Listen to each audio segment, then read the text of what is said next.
We'll go ahead and show you the batting order he will be facing tonight. It's Buddy Bell's Kansas City Royals. It's going to be Herman starting things off at shortstop. De Jesus out in center. Brazalonic, a .377 career hitter against the White Sox. Tian, the cleanup hitter. Sweeney batting fifth. Brown in left. Butler, Gordon, and Buck. And the defensive setup brought to you by Pepsi, the official soft drink of your White Sox, is Sweeney, Erstad, and Dye in the outfield. Creedy, Uribe, Iguchi, Konerko, they're the infielders. Pierzynski and Mark Burley are the battery. Mark this year, he has himself a 2-1 record, a nice 3.22 earned run average with opponents just batting .212 against him. He has won 4 straight decisions against the Royals, 1-0 this year. Our umpires this evening will be Brian Gorman at home plate, Jerry Davis, the crew chief, down at first, Mike Everett out at second, and Paul Nauert will be at third. Cool, beautiful evening here at U.S. Cellular. We had a very, very nice day in Chicago.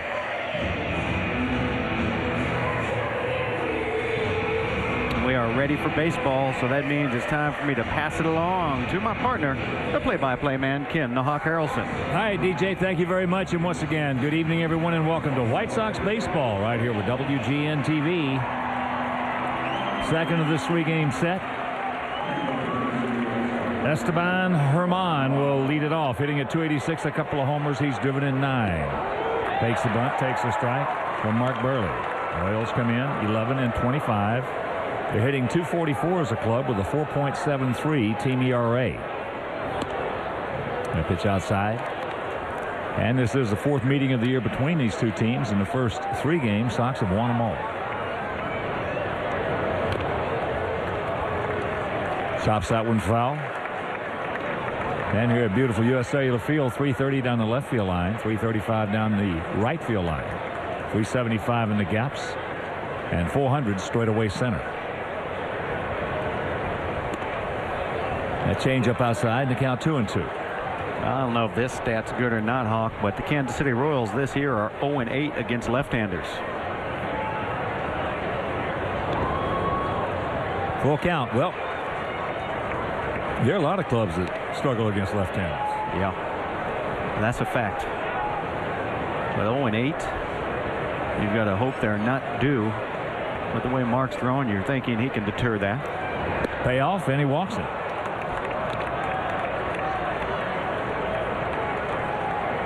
You don't see that very often.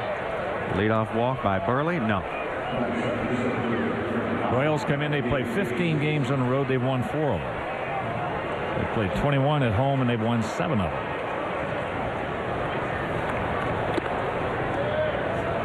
So here's the center fielder, David DeJesus, hitting at .280, 4 homers. He's driven in 9. DeJesus has faced Burley 33 times. He has 5 hits, 4 of which stayed in the park.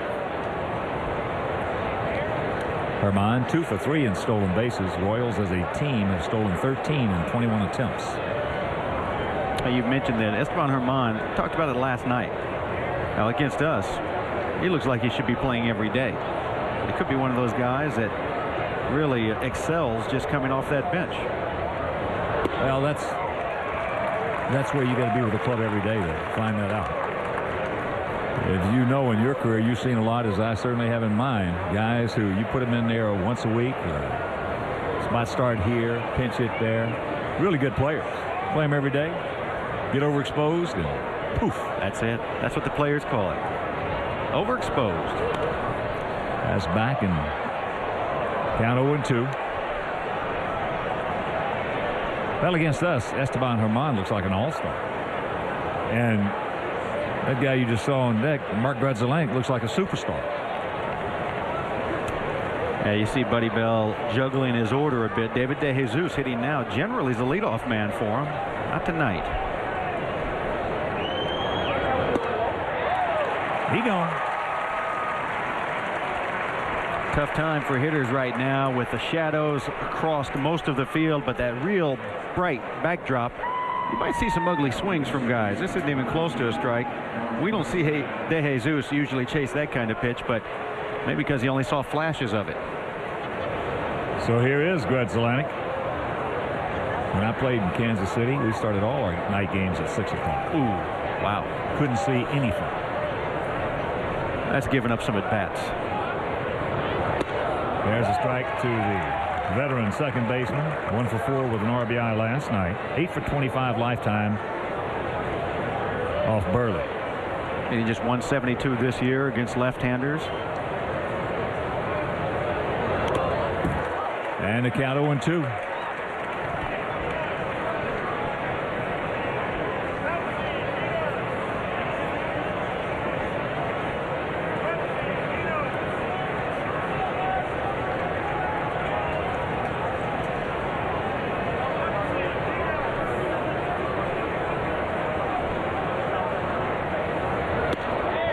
Post pitch didn't get it. Just watching Mark ever since that no-hitter. I mean, he has really been firm with all of his pitches and precise. I mean, he's throwing them with conviction right where he wants them. That one just missing. And they got him picked off. The ball hits him. So a bad throw by Konerko. Paulie's looking at Jerry Davis right now saying, is it all right for him to cut into the throwing lane like that? Well, yes, indeed. That's why you've got to make sure you throw it way inside. This is what you're supposed to do when you get picked off. You see, he doesn't get much of an angle there. When you see him take off and you see that Burley's coming over, you have got to make sure you try to get as big an angle as you can. You do that by running straight to Burley. So you get the angle. Now you got a better chance because you as a base runner, you did it. I did it. Everybody does it on that play right there. You run inside. There's a base hit. What moved by Grzelcyk. And they're going to hold Herman. So one out, runners at the corners here in the top of the first. You try to get hit with the ball. Oh, that's exactly right. He did what he was supposed to. He was a gone goose. The only thing he can do now is see where that shortstop's standing and try and get between himself and the man with the baseball, and he did it perfectly. That's why you don't see Paulie usually do that. He makes accurate throws inside. Right here, White Sox catch a break by Joe Creedy deflecting that towards Ryan Sweeney in left field. It's got to be an error actually on Konerko on that throw that hit the base runner.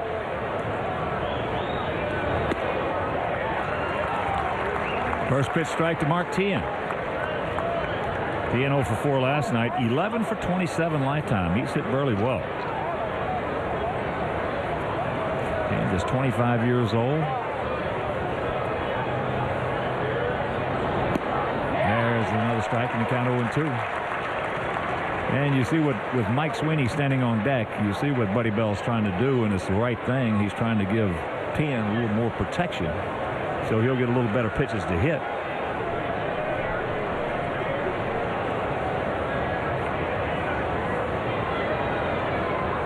Outfield.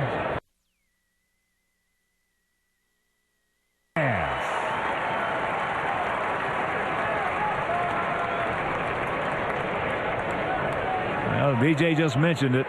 Tough to see up there right now. Watch how they chase this high fastball, as did the Jesus.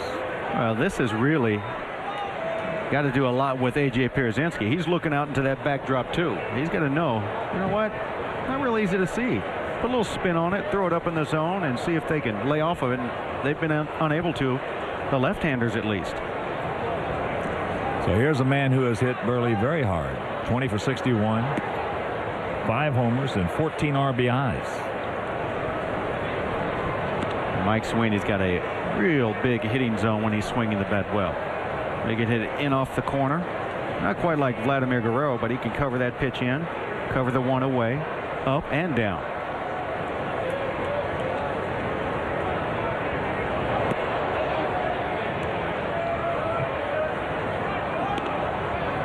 Well, you recall when Nolan Ryan used to pitch with the Angels, they would start the games out there at 6 o'clock. The league should have outlawed that. Why? Because he still got 15, 16, or 17 every time? I mean, that's not right. That's setting up the league the wrong way. Off the end of the bat, and the count 2-1.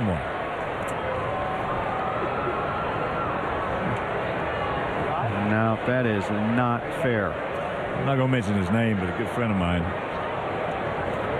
I was broadcasting for the Red Sox at the time.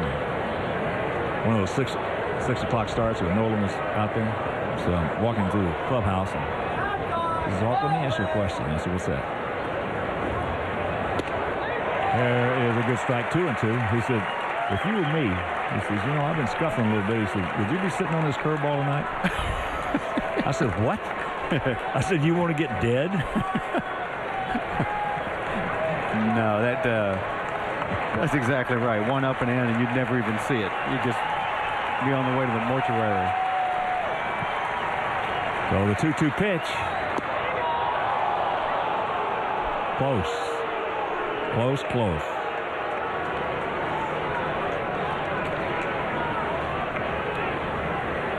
Mark's going to try the similar pitch. This one's staying outside.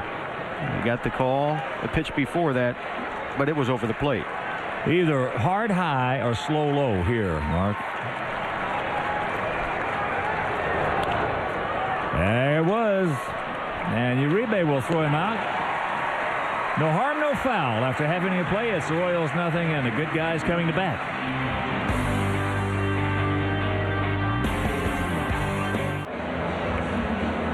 And time right now to look at the Sox batting order, brought to you by Pepsi. Erstad, Uribe, Pierzynski, Konerko, Dye, and Makoviak, Creedy, Iguchi, and Sweeney on a 6-game hit streak. Check out that defense. Brown, DeJesus, Tian, Gordon, Herman, Gradzlonic, and Sweeney. Buck and Ellerton are the battery. Scott Ellerton's first start of the year just activated prior to the game. He's 4-9 last year with a .534 earned run average. One on the disabled list last season with shoulder surgery. And the first pitch to Darren Erstad taken for a strike. And before we show you our picks to click, you at home select yours. Erstad at .252, couple homers, 14 knocked in, 0 for 4 with an RBI last night. And lifetime against the big 6'7" right-hander. 3 for 5. Elton, 31 years old, 6'7", 260 pounds. Out of Carval, Colorado. Sox come in at 17-15, hitting just .222 as a team with a 3.69 team ERA.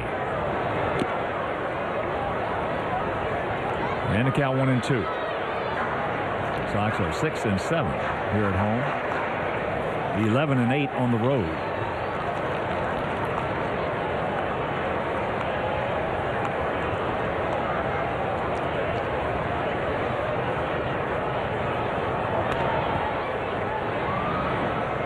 Slashes that one foul. Well, we mentioned how Kansas City's hitters having trouble with the high fastball, picking it up. Erstad just slapping at it, trying to get a piece of it. He's probably having some problems from this big 6'7" right-hander. Well, being 6'7" might be to his advantage right now because he's still coming out of that ivy out there. Funny how there's been some backdrops that even if you're a right-handed hitter or lefty drops down, he throws it around the backdrops. And that's inside. Full count.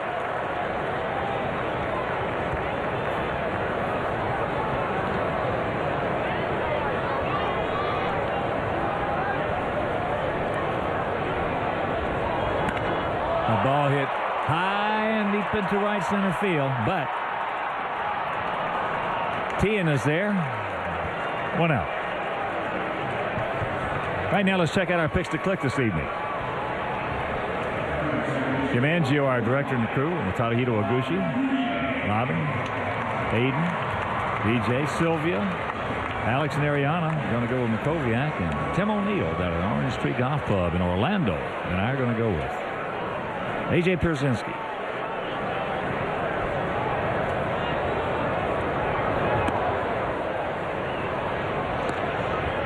Juan Uribe. Of course, those picks to clicks brought to you by Southwest Airlines, where you can click southwest.com for low fares.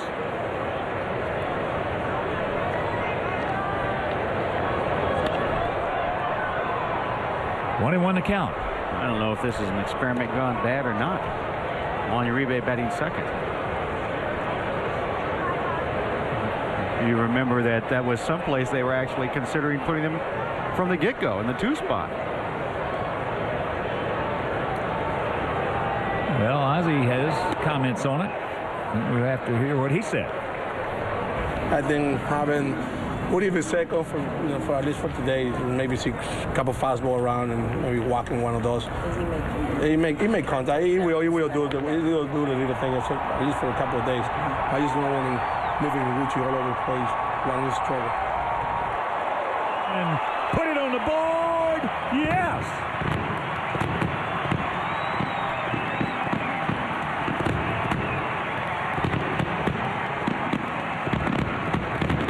Number 5 for Uribe, and the Sox lead it 1-0.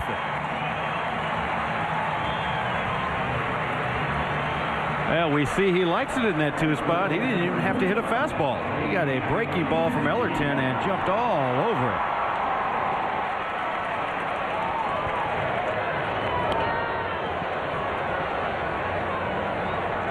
Juan Uribe's been hitting the fastball into right field. That's actually a high changeup. And that's exactly what's going to take place if Juan keeps hitting fastballs the other direction. And they make a mistake off speed, he's going to nail it. That pitch is popped up by Pierzynski. Buck.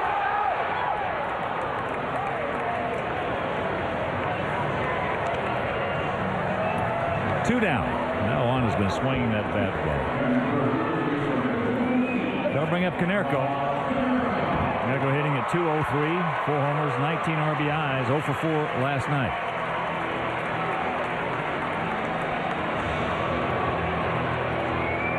Outfield straight up.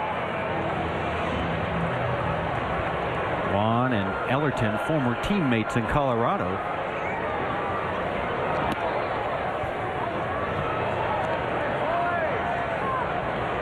Of course, with that home run by Uribe, the Alex Snellius family will donate $100 to White Sox charities for every Sox homer hit throughout the course of the season. That is number 36, so $3,600 donated by Alex Snellius in loving memory of Ursula. Ellerton's got some good movement on his fastball. He's going a 2-seamer, running it away from the left-handers and into the righties. And apparently, being as tall as he is, right now he's having some problems getting it down in the zone. That ball hit into center field. Can of corn for De Jesus, but the home run by Uribe, and after one, it is 1-0 Sox.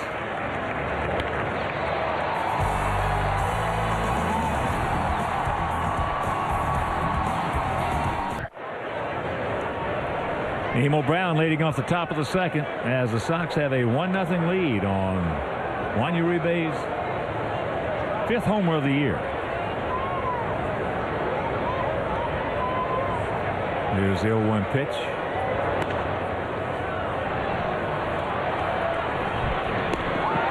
Two pitches, 1 out. Fans 13-game Aussie plans are on sale now. The Aussie plan allows you to pick the games that fit your schedule with prices starting as low as $7 per game. Purchase your Aussie plan today at WhiteSox.com, or for information on other season ticket plans, call 312-674-1000. Billy Butler just turned 21 years old. This young man here, they say, I was talking with Kansas City people prior to the game, say he's got the best bat speed on the team. And the numbers he has put up have been something just short of sensation. And you're talking about, this is his 4th year. His first year he had 373, 10 homers, 68 RBIs in 74 games. That was just a kid. And he goes in 05, High Desert, hit 348, 25 homers, drove in 91 in 92 games. Yeah, he's put some numbers up. There's the strike, and the count 3-1. Last year, Wichita hit 331, 15 homers, 96 RBIs in 119 games. So he's a 344 lifetime hitter. And a full count. And former first-rounder for these guys back in 2004. And there's another former first-rounder, Alex Gordon, of just last year.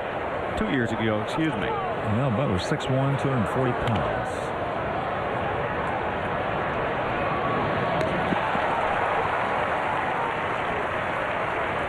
Two down, and here comes Gordon. I guess there's been one advantage, if you're going to have to say it, that Kansas City has held for a while now, not playing superior baseball. Again, some pretty good early draft picks. Gordon 0 for 3 last night, off to a tough start. 168, a couple of homers, 5 RBIs. Well, they really, from what I heard, didn't want to bring Butler up, but under the circumstances, getting off to a bad start, decided to bring him up. And of course, if you're having a tough start like Kansas City is, you have that luxury.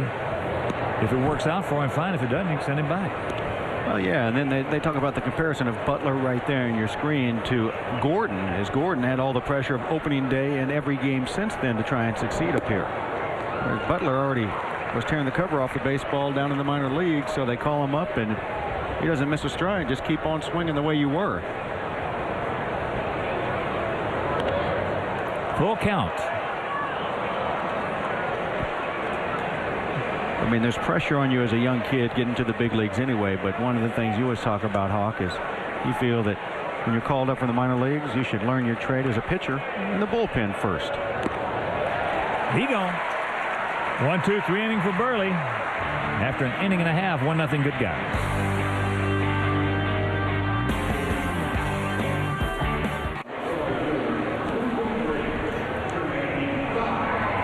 Bottom of the second inning, Jermaine Dye will lead it off. Makoviak and Joe Creedy.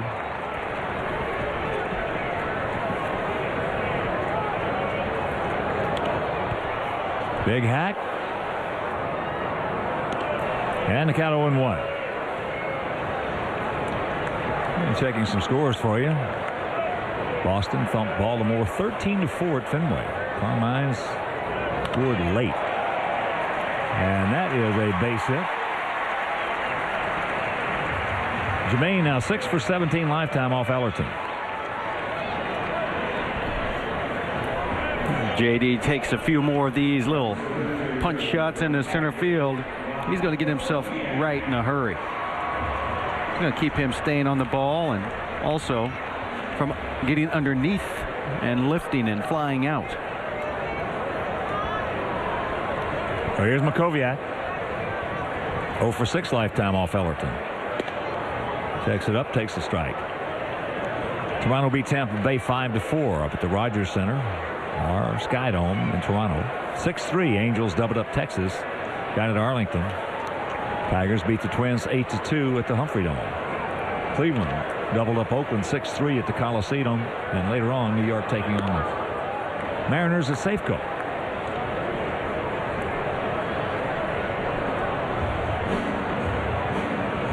Milwaukee hammered the Mets 12-3 at Shea Stadium.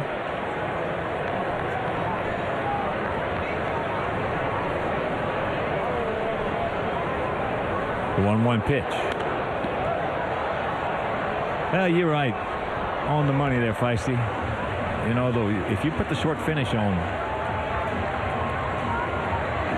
some swings and let the swing come back to you, rather than having the big swing where you got everything, the bat gets behind you, you got everything discombobulated. You got to let that swing come back to you. Well, JD was doing that today in batting practice. That's why it's easy for me to observe that immediate dividends being paid, because he was trying to hit line drives all batting practice back towards the big part of the field. And what's he doing his first at bat? The same thing. And there's a look at the play by Gordon. Mercy. Can't get him, but what a great effort by that young third baseman. Oh, you're not kidding. I was with you on that. And there's a double basically when that left the bat. That ball took a bad hop on Gordon also right at the end of the play. Thank goodness that Rob Makoviak gets down that baseline as quick as anybody. Look how he had to reach up, all bent out, contortioned, and look at Makoviak already past the bag because he digs down there in a hurry. Boy, that's an excellent effort as Joe Creedy stands in with the first 2 men aboard. Joe for 3 last night, 4 for 19 lifetime.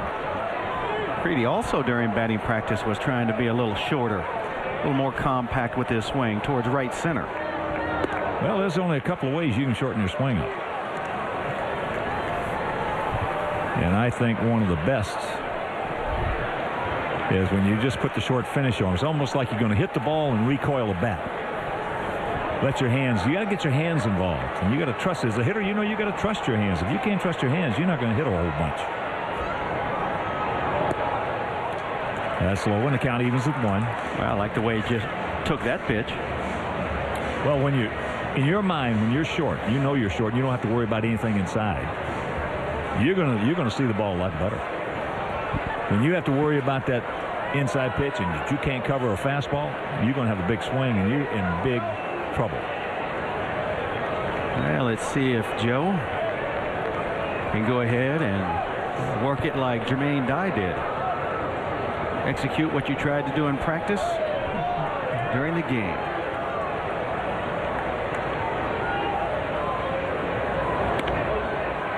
Breaking ball, right side. Godzalani throws it away.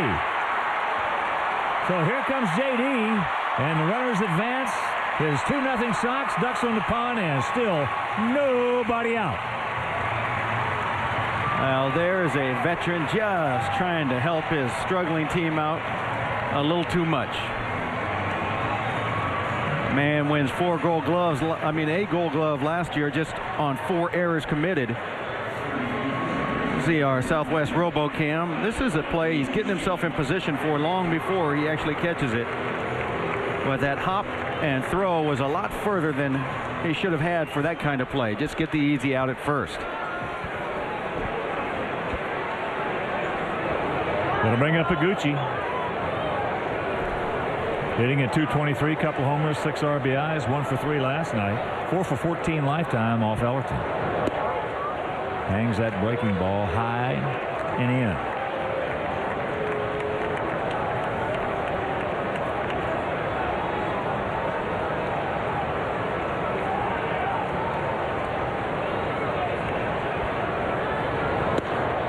Checks it up, takes the fastball strike.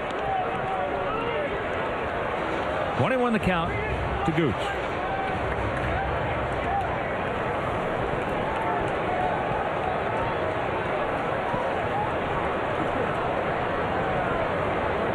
Get him over, get him in. 2-1.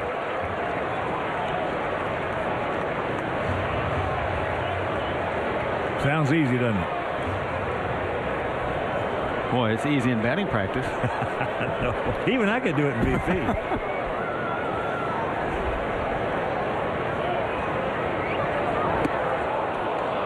But he's tying him up with that fastball in. Well, mentioned Ellerton's got a good 2-seam fastball working. He's getting on the side of that baseball and is running in hard to the right-handers.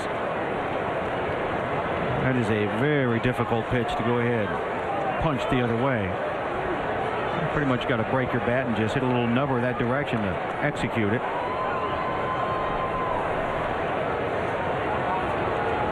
Now Buck and Ellerton going to have a little confab.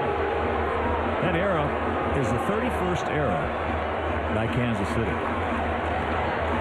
Well, we were told just before yesterday's game that they're pretty much making errors at the worst possible time, too. It's really costing them, as it did right there. And as it did last night. Yes, and last night's ball game also. That ball, Gordon with the pick. Now they're going to get him hung up. Go ahead, Gooch. Go on down there. And now, good job by Makoviak. I tell you, Rob Makoviak knows how to play this game. Yes, he does. He got himself in a jam. That's bad base running. He doesn't normally do that. He's got nowhere to go on that ball.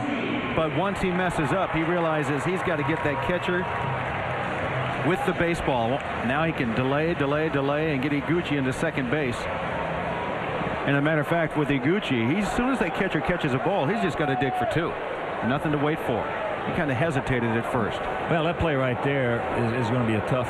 If you're a good aggressive base runner like Makoviak is, that play right there is going to be a tough play on you anyway. Because as soon as the ball's hit, you're going to take that step, and Gordon comes up with a nice pick. Now you're dead. And as you mentioned, Once you know you made that, then you got to try to atone it. Ryan Sweeney with the 2-0 count.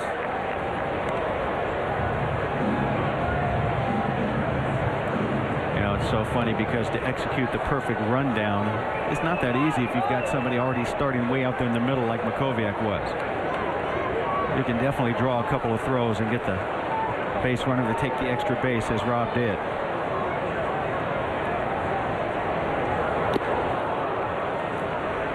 Two and one.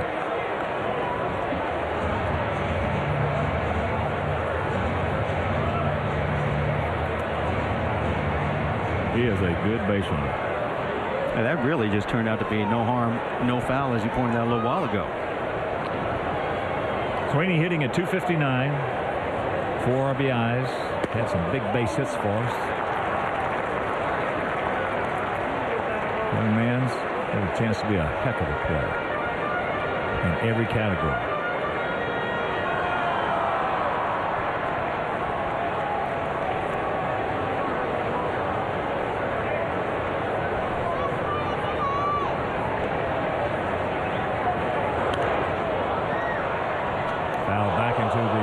Mezzanine. So a full count. And there are a lot of people, including myself, who think he's going to hit 25 or 30 home runs a year. He's got big power. I mean, you can see that in BP. He can go way back. Right now, he's positioned himself as the kind of hitter, though, that's looking for the fastball the other way, and he's not going to hit a lot of opposite field home runs. And there's ball 4. That'll load him up.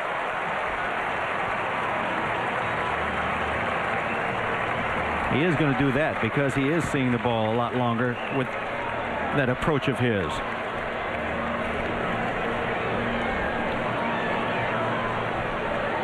So here's Erstad, went up deep to right center field.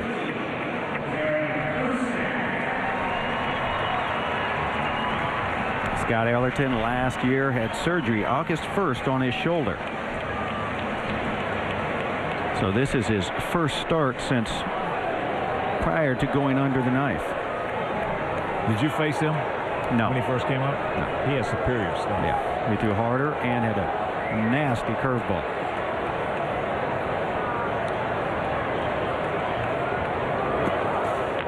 Buck with a nice block. And the count 1-0. Ellerton, a former first rounder of the Houston Astros back in '94. Yeah, I saw him when he first came to the big leagues in a Houston uniform on television in a game. I can't recall who it was against. I mean, he just absolutely, they had no chance. He broke into the big leagues pretty much starting and relieving. That's right to the bag. And they just do turn it. So Sox do come up with one more, and it is 2-0.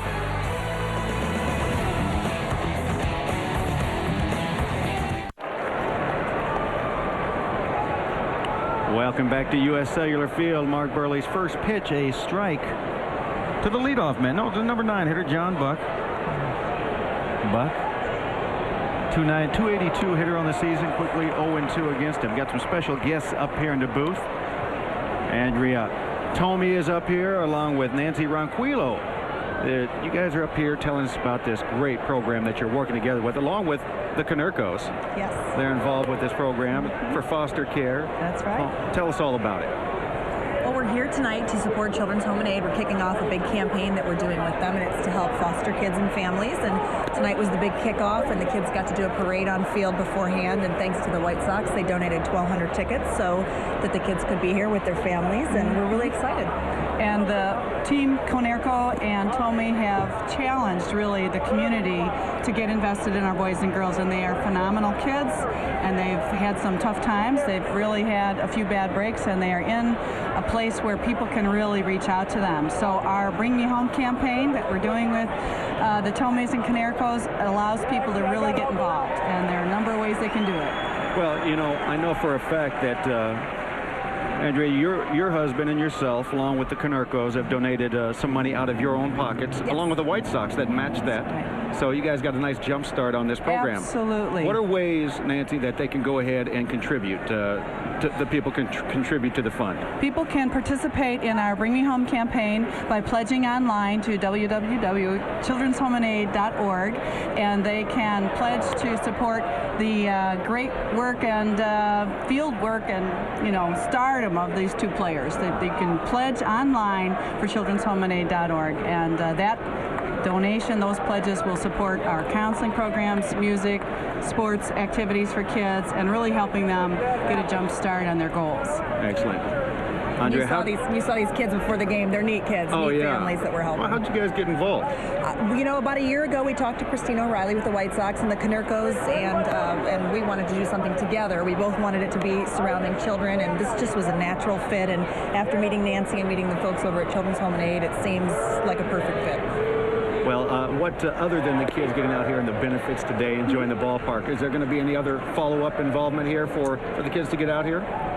There's a great postseason game that we're going to host, a Grand Slam party with the Tomies and Konerkos for those folks who really get involved with the Bring Me Home campaign. So there's an opportunity for folks.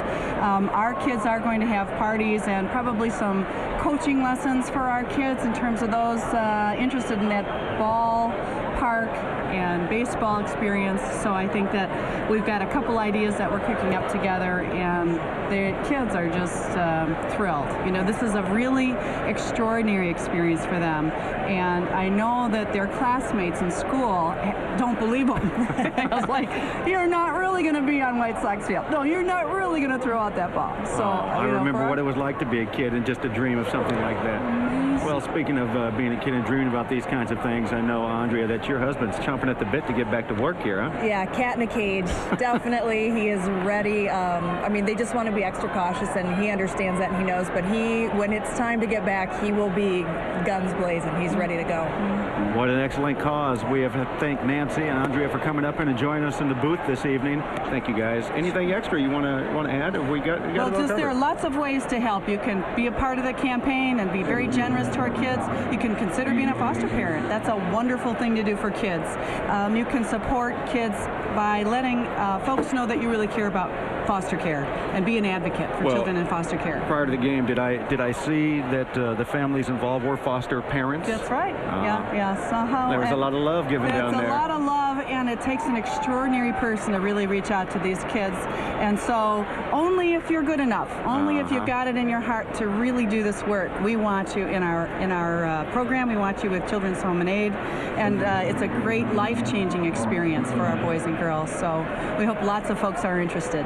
Well, I've never been involved with foster care, but I've adopted 2 children in my life. That's fabulous. So I don't think that you can actually understand what it does to change children's lives to be involved like this. So it's amazing. A great cause, and thank you so much again. Thank you. All right, ladies. Bring us some luck. Let's go out and get this win. Let's hold on to it. Let's do it. All right. Andrea Tomey and Nancy Ronquillo have come up here, and you've got the information. You know the website. We put it up. And some phone numbers. Mark Burley has himself a bit of a jam here with 1 out, runners on second and first. And Sox killer Mark Grudzlonic standing in there. Yeah, he is singled. Mark has walked 2 guys, both of them. He's just said 1 guy twice. Herman. You don't see that very often.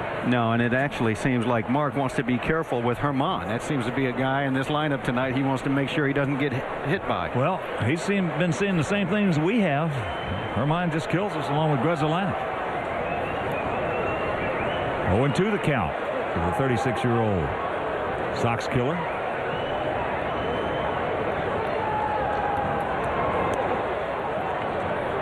Tries to get him to chase it.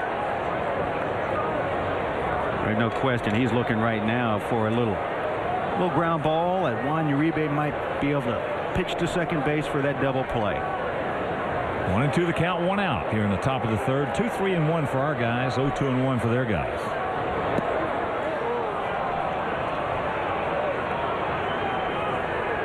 Two and 2.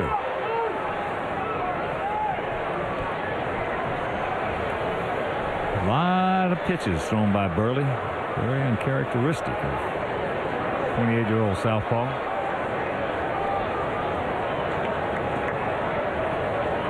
Take him right here. There go the runners. Well, that's a pretty good call right there by Buddy Bell. I mean, he's got a team that just has an 11-25 record, and sometimes you just get that bad feeling that you can get an inning killed with a double play. Why not start him? You got a guy that can put the bat on the ball like Grudslonic. You don't see it very often, though, in this situation. Yeah, as a rule, you got the right pitcher out there on the mound, too. Hit and run with runners on first and second and a 2-2 count.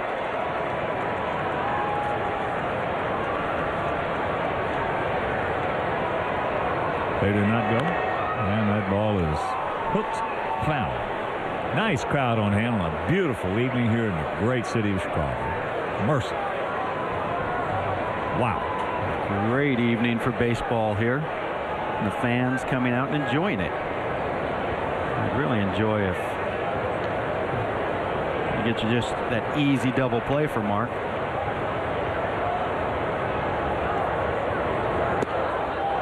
Good pitch.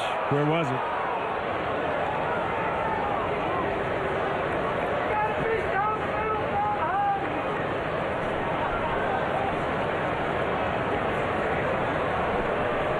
It wasn't low. So another full count. There go the runners. And that's going to be a souvenir. Right side.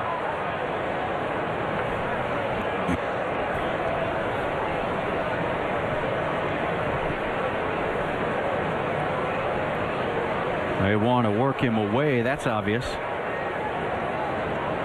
The last pitch right there, the purple on the inside corner that tied him up.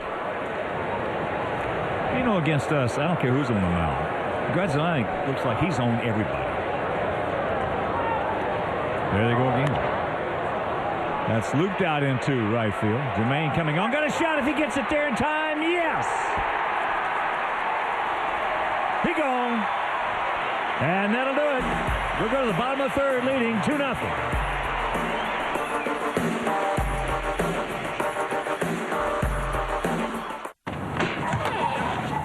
Hi.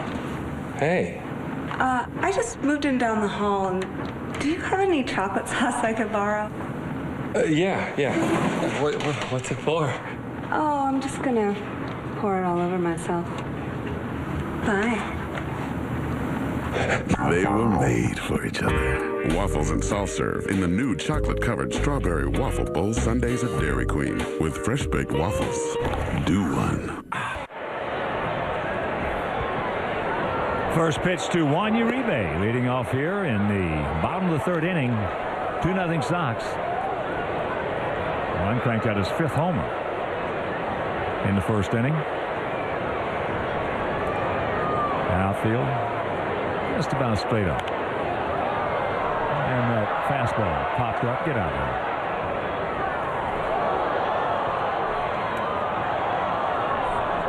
Taking a look at our Southwest Robo replay as Jermaine Dye going to get this ball back in time to nail Herman at second base. Esteban Herman looked like he had time to stop and get back, but held his ground for a while because he thought it might land for a hit. He didn't pick up the ball. Hit and run, that's what it is. You got to see what's going on. The 0-2 pitch.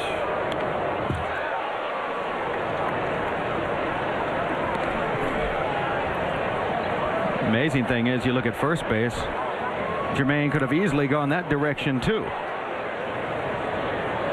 You saw Herman right there. He was just eyes straight ahead. Breaking ball. 1-2. Atlanta leading Pittsburgh 5-0. Top of the 4th inning at PNC.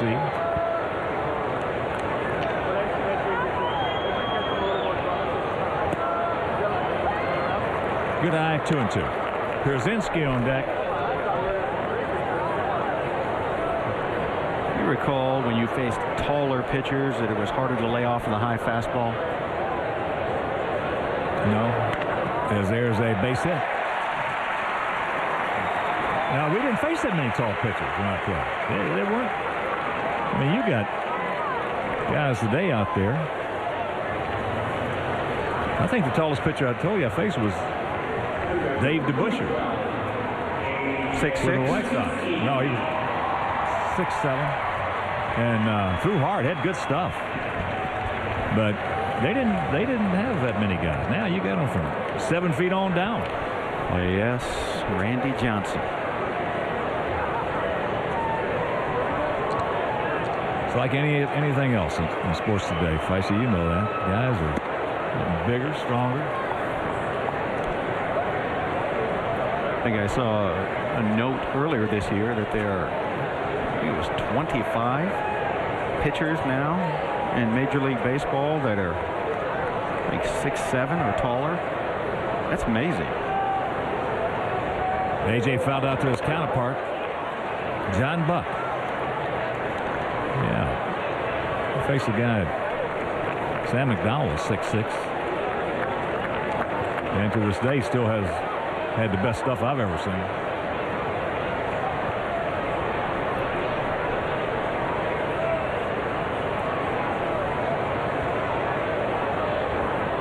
Take him right here. 3-0. A.J. 9 for 21 with a homer against Ellerton. Did you have trouble laying off the high fastball from the taller pitchers? I'd say more so yes than guys that were about 6'2", 6'3", yes. Well, first of all, for me, I wanted to hit the high fastball. I was a high inside fastball hitter. And you were a good high fastball hitter. Not that I wanted to be. I told you it's because everybody's got a sweet spot. Because I couldn't stop swinging at it, I learned I better hit it.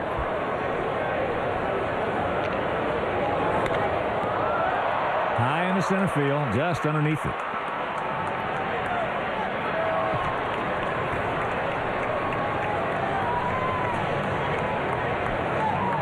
So that is a just missed for Pierzynski, and that'll bring up Konerko, who went out to center to end the first inning. Well, believe it or not, the toughest high fastball pitcher I ever faced wasn't somebody that was real tall. They just had a funky delivery. And Sid Fernandez. I wasn't the only one, though. Hitter after hitter after hitter couldn't help but swinging his high fastball from that little push area that he used to pitch from. Well, Steve Stoney was in the booth yesterday. Steve Stone, and we were talking about that. And how much tougher it is to pitch inside today than it was back when we played. But Stoney was a master at pitching up. I mean, he was a master at setting guys up and then throwing that fastball just on top of the strike zone, not for a strike, just out of the strike zone upstairs, and they couldn't lay off of it. And striking them out. There's an art to that. That ball was killed. But, you know, there's an old saying in baseball, you show me a guy who knows how to pitch up and I'll show you a winner. Well, how about, you know, we don't see it as much now, but John Garland was excellent at pitching up a few years back. He still knows how to pitch up better than anybody on our staff. He just doesn't do it very often anymore. Well, he hadn't had to. That's true. He's still holding his own and just pitching. 0-2 the count. Yeah, if a guy knows how to pitch up, he's going to win a lot of ball games. I told you, one of the greatest games I've ever seen pitched. Back in, I think it was '83, in the old ballpark across the street. Scott McGregor of the Baltimore Orioles came in, pitched a 3-hit shutout against our team, our White Sox, who had a good hitting team. Struck out 10 and never hit 80. And about 7 of those strikeouts were on high fastballs, 78 and 79. You know, I'm right there with you on speed doesn't matter when your fastball's at 80 and your slow stuff's at 55. That's one of the best games I have ever seen pitched in the big leagues.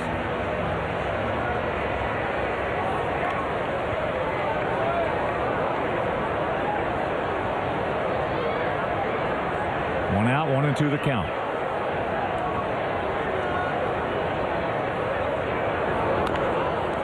Breaking ball.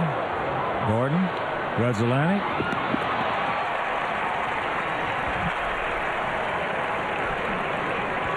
Two down. On Saturday, May 26th, the Sox host the Devil Rays. Enjoy a post-game fireworks tribute to our active, reserve, and retired veterans. Thanks a million. For game tickets, call 866-SOX-GAME or visit whitesox.com.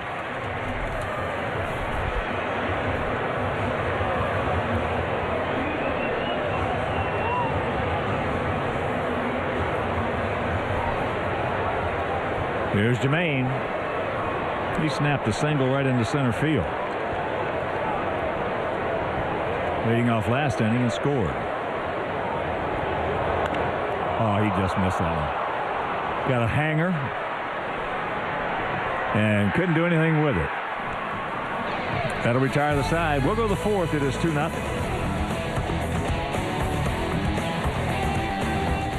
Sunday, Soriano and the Cubs are in pursuit of a win when they step up to the plate against super slugger Ryan Howard and the Philadelphia Phillies. Cubs, Phillies, Sunday at 1 Eastern on Superstation WGN.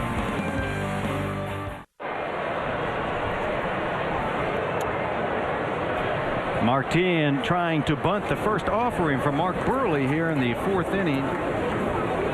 Ended up foul. Head in the count. 0-1 in this 2-0 lead. Tien. There's a strikeout victim back in the first inning. Mark Burley getting it and throwing it as you are so used to. Tien a little tardy on the fastball away. 1-2.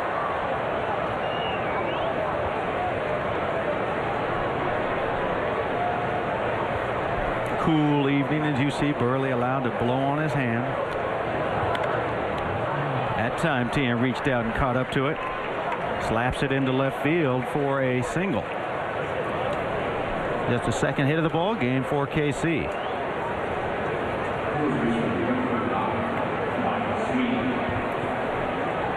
Excuse me, make that the third hit of this ball game.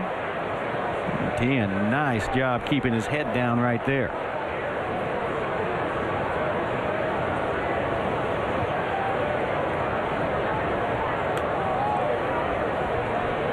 Mike Sweeney, ground out victim. That was back in the first inning to end that inning, and Sweeney shooting it the other direction inside the right field line. Jermaine Dye a long way to go, gets caught up.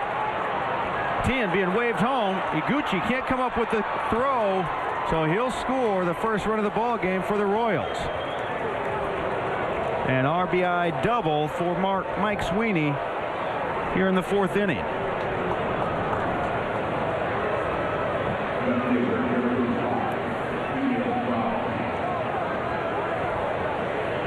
So two hitters, each going the other direction on Burley. Well, we saw last year a few teams that actually started doing exactly that against Mark and having a lot of success. He's trying to punch the ball the opposite direction. Emil Brown stands in. He grounded to short in his first at bat. Emil off to a slow start. That's not unusual for him. April has always been a tough time of the season for Brown, and that's right through Burley's legs up the middle. Being held at third is Sweeney as he's grabbing his hamstring when he hit the bag.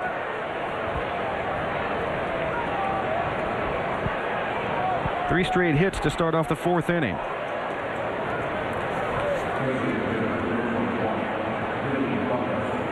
Mark tricked on that one. Look at Mike Sweeney. Make sure it gets past the pitcher. He's running. Doesn't know what to do, and then he kind of breaks it down. He grimaces and grabs his hammy. Well, he is still in this game, standing at third base. Burley in a lot of trouble in this one-run lead as Butler stands in. Runners on the corners, nobody out. Mark already has one pickoff in this game. Unfortunately, it didn't help many as Paul Konerko nailed Esteban Herman in the back after he was picked off. driven into center field. Going back is Erstad, drifting back in front of the warning track. They'll make the catch and get it back in as Sweeney will score and tie this game up.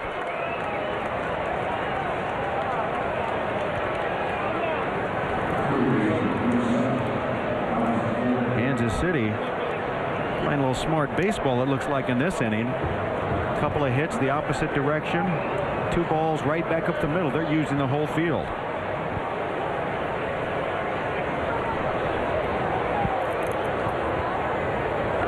Alex Gordon trying to drill one out into left center field, but it's slicing over towards Sweeney for the second out.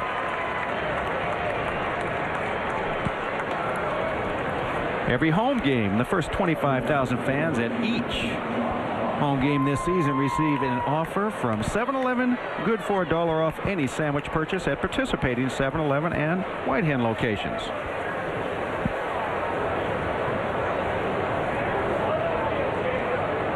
John Buck's 0 for 1.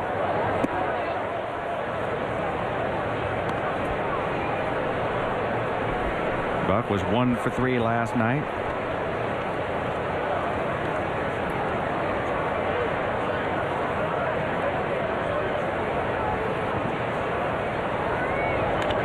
That's high and deep into left field. Going back and looking up is Sweeney, and it is gone. A 4-2 Kansas City lead.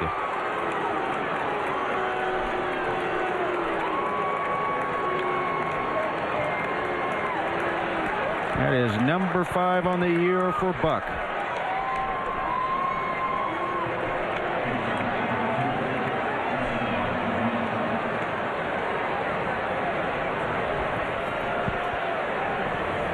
That was just right on a tee. John Buck's got that unique approach to hitting now. He's picking that leg up, putting it down, and waiting for a pitch. A cutter outside corner for a strike. Herman has walked twice in this game. Boy, Kansas City striking quickly here in the 4th inning with 4 hits and 4 runs.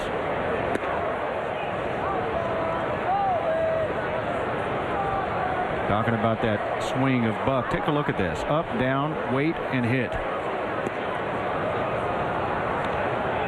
A 3-part swing. You don't see something like that very often.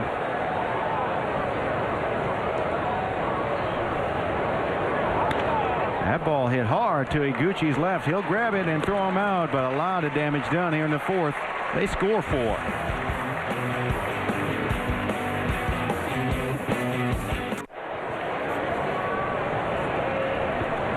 Rob Makoviak starting things off here in the 4th inning. First pitch taken high and out. 4 runs, 6 hits, and an error by the Royals. 2 runs, 4 hits, an error for your Sox. Big swing, no contact, 1-1. Rob, an infield hit and his only at bat this evening. Sox going to have to get back after it. Allerton's first start, and he is throwing the ball pretty darn well. And fans, today's Walgreens VIP for a day was Rob Bittner from Oak Lawn. Be sure to listen to the White Sox post-game show on WSCR for your chance to win. Congratulations, Rob.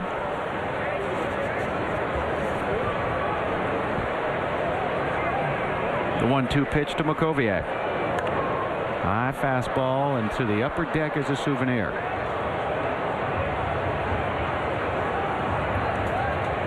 Rob, along with so many others in this White Sox lineup, just trying to find that everyday consistent swing.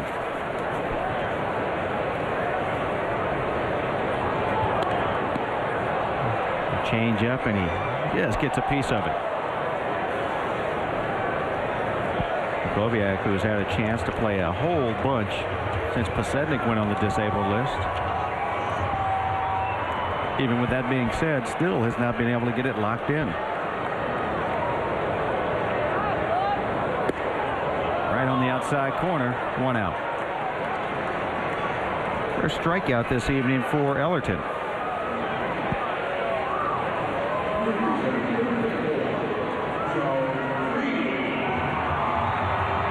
Brings up Joe Creedy.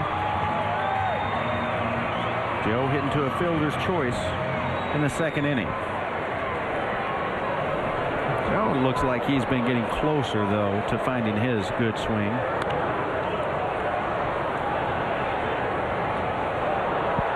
Not trying to get out to catch up to the baseball.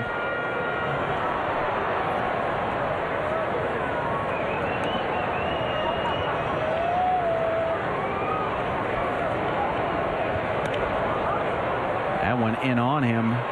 Quickly 0-2.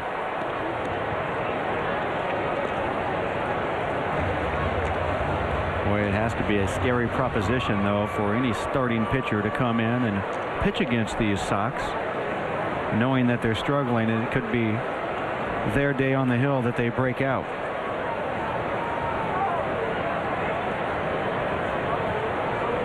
I guarantee there's not many clubs thinking that the White Sox aren't going to hit this year. That ball's way down, 1-2. Well, this has been one of the longest droughts from a real good offensive club that I've ever witnessed. I've seen them go, 2 or 3 weeks where collectively everybody was in a funk, but not this long. No, I was talking to Walk about that a few days back. That's just a fact. You don't have a lineup stacked like the Sox have with talent and have them just remain collectively in a funk. Usually 1 or 2 guys are going to break out. It hasn't happened yet. That's foul straight back. Greg Walker busting his butt to try and get these guys right mentally and physically. Oh, he's a good hitting coach. That's not the issue. And what's happening here is more perplexing to his dad. All of us. Oh, yes. That's up. Right side going to be in play for Sweeney. 2 down.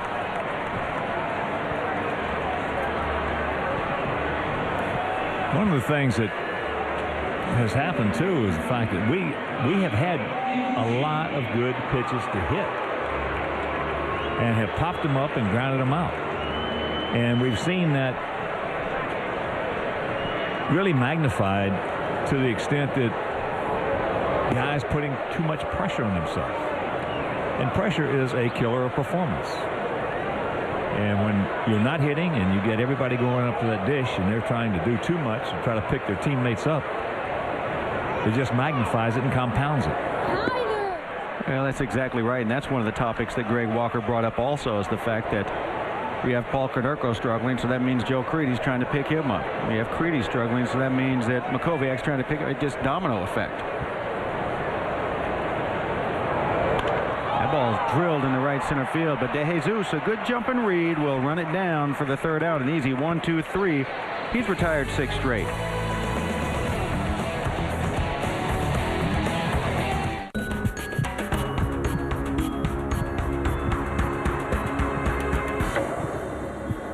This is my case. Get Lewis to close this murder case fast. God have mercy on the man that doubts what he's sure of. Stories come to life. Weekdays, Homicide, Life on the Streets at 11 a.m. and Da Vinci's Inquest at 12 p.m. Only on Superstation WGN. David De Jesus, first pitch swinging here in the 5th inning and lifting it out into center field. 1 out. On Friday, May 25th, the Sox host the Devil Rays. It's 70 night at U.S. Cellular Field, presented by Miller Lite. Celebrate with retro entertainment throughout the game. Plus, the first 20,000 fans age 21 and older receive White Sox caps from Miller Lite. Mark Rudzlonik is 1 for 2. He singled. Did that back in the 1st inning. There's a strike. On deck, Mark Teahan. Last time up, Gredzlonic lifted one out to right field on a 3-2 pitch to a board. Runners were in motion. Jermaine Dye gunned down Herman at second for a double play. A 1-2. Mark Burley has thrown 80 pitches in this ball game. He gone. Bye-bye. Couldn't shake it up. That's 4th strikeout of the ball game for Burley. Make it the 5th strikeout.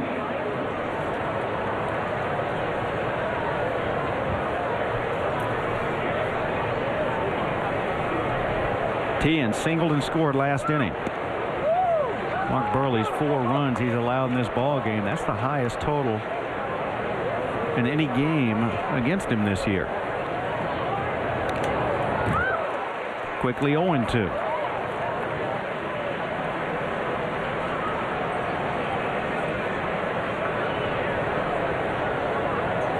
Mark had allowed 3 runs several times, but that was the max. That ball smoked into left center field on a 0-2 count. Digging hard is Tian. The throw by Erstad off the mark. A hustle double by Mark Tian. He is now 2 for 3. Well, Tian, as you see, a 7th double.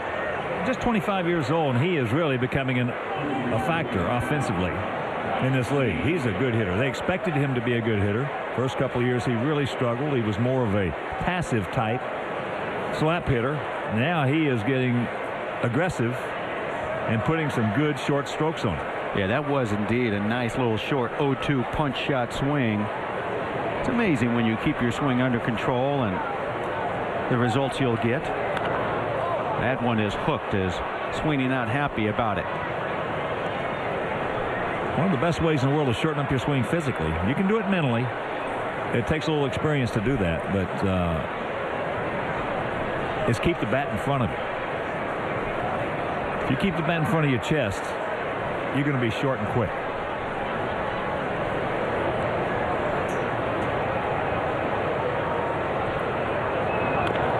Little change up, chopped foul, 0-2 once again. What makes him swing long is if you're a right-handed hitter, when your left arm gets away from your body. If the left arm gets away from your body out towards the ball, the swing is going to be real big. If you keep the bat in front of you, the forearm gets outside your elbow, and that's what shortens up your swing. Elbow in tight. You see that swing a lot, guys, that keep that inside pitch fair down the left field line. Tried to nail the outside corner, just misses. 1-2. Sweeney, who doubled in a run in the 4th inning, pretty much hit a pitch similar to that last one right down the right field line.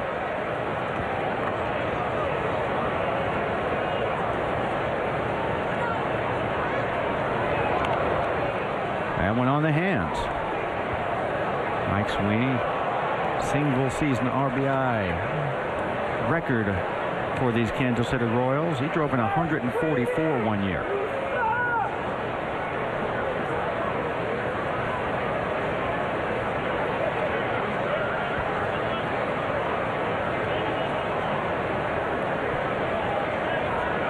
Outfield straight up. Breaking ball. Mike Sweeney sometimes just gets it in his head that he is swinging. I mentioned earlier, he's got a big hitting zone from inside to outside to up and down, because he is just going out to hit the baseball. Doesn't matter where it is or what it is. He just tries to keep his hands back, and he'll hit against his front leg.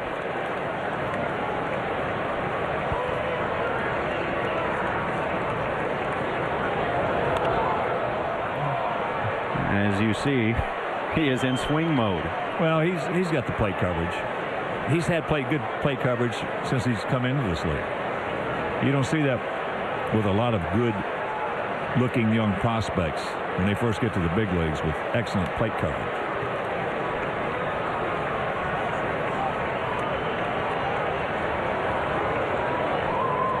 The 1-2 once again. That one misses in. The thing about Sweeney, too, in the past is the fact that it's Not so much what he hit as when he hit it. Big clutch guy. And he did it off good pitching and good pitches. He doesn't strike out much, and he doesn't walk very often. That's a good pitch. Change up away. Uribe with the throw in time. So Burley allows the 2-out double to 10 and leaves him right there.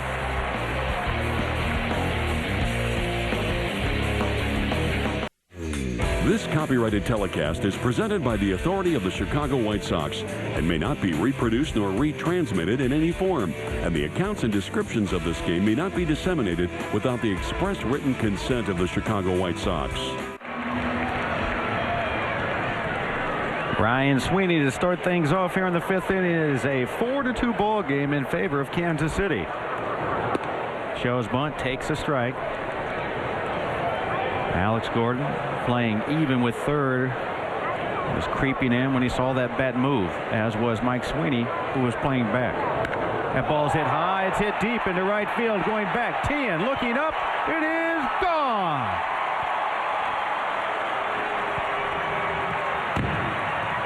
Ryan Sweeney's first home run in the big leagues.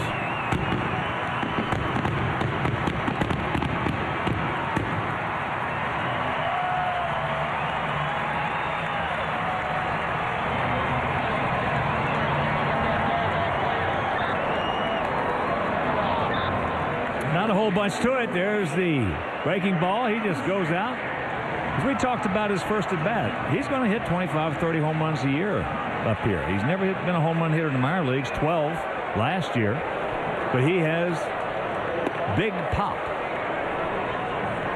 And the approach that he has, those are the pitches he's going to turn on. The changeups, the curveballs, the sliders, and the fastballs into left field, which is fine. That's going to keep a high average going for him. So Darren Erstad, the top of the order, he's going to try and get things going for himself. He's 0 for 2. And he's grounded into a double play, which he doesn't do that too often. That's just second time this year. Big swing by Ersty there, and count 1-2 now.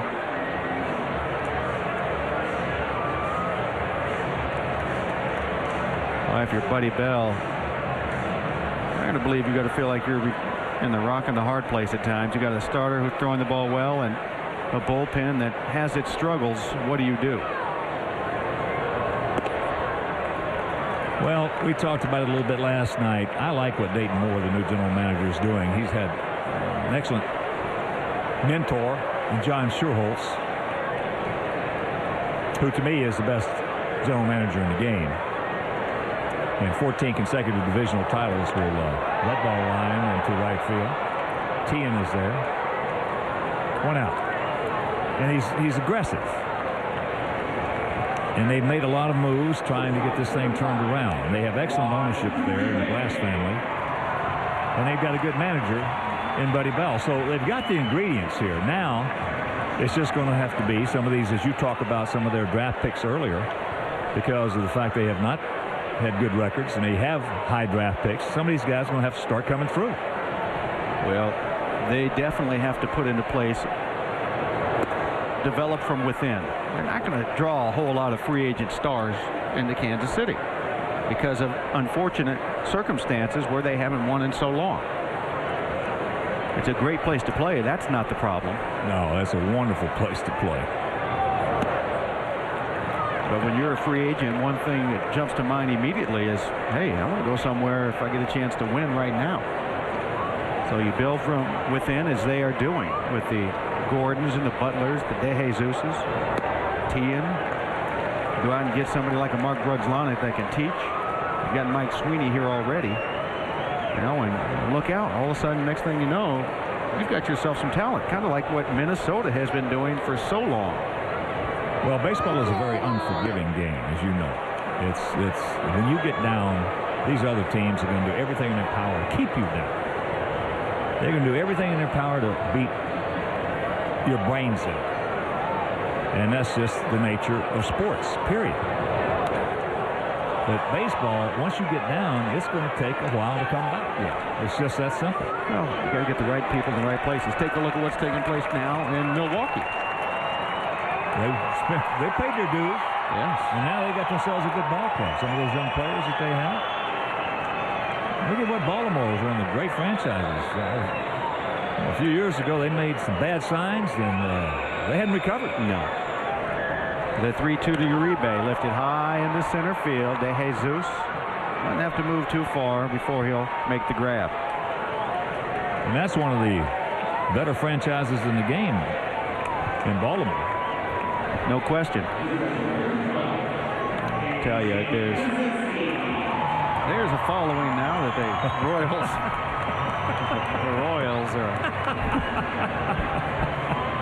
Royals are developing a following with their young talented players. That was a salute to A.J. Pierzynski. A.J. gets it from everybody, doesn't he? Oh, yes. And deservedly so. A.J. 0 for 2. Popped out twice, once in the center, once to the catcher, and that one's lifted down the left field line. Long way to go for Brown. He won't get there. That's a fair ball, and it bounced into the seats for a ground rule double.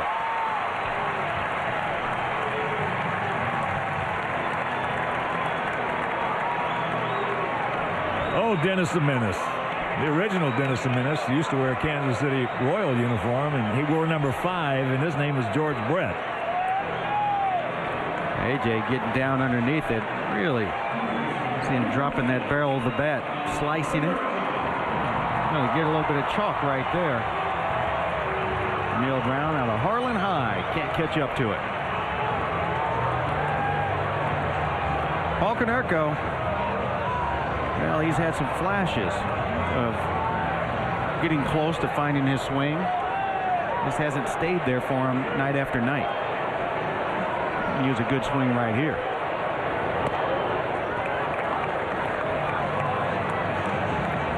Well, it's not for lack of trying, folks, that our hitters haven't come around yet. They're putting the swings in.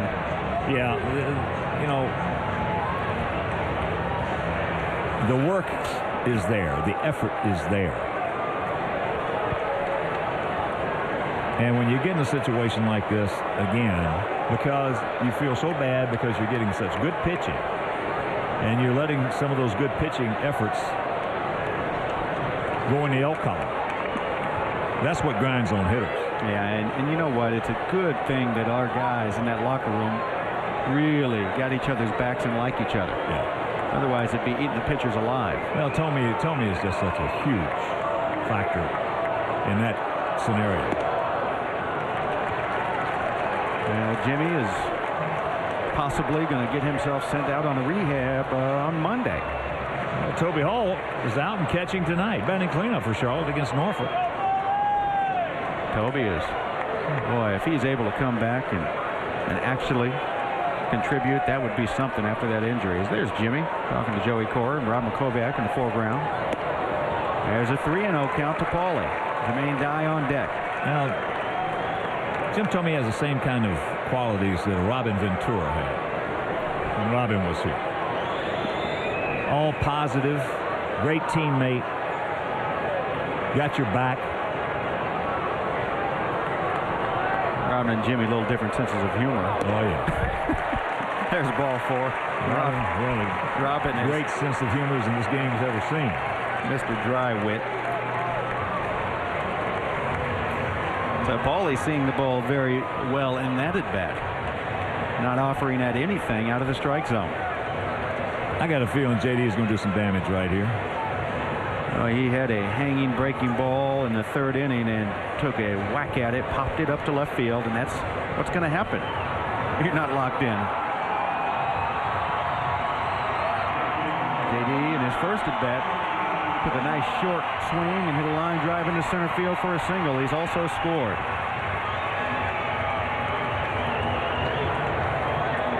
Big gaps as Kansas City outfield. They pretty much find a dead spot out there in the grass and stick to it until the ball's hit.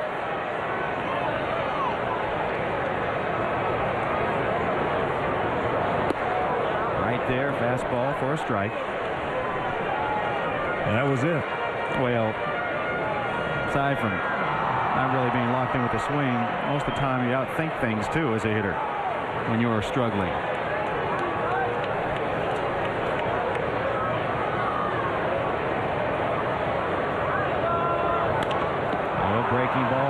pitch. Bobbled by Herman. That is error number 2 of this game for Kansas City. A.J. Pierzynski may be distracting Herman just enough, as every base runner would do on a ball like that. When you get to it, you kind of hop over it and hope it's a distraction to the shortstop. Watch A.J. right here. Wait, and then jump up. Juan Uribe is the best I've ever seen at not being distracted on a play like that. He watches the ball into his mitt all the way. You know, see, A.J. is one of those guys that gets the opportunities to be at the right place at the right time. A lot of guys don't get those opportunities.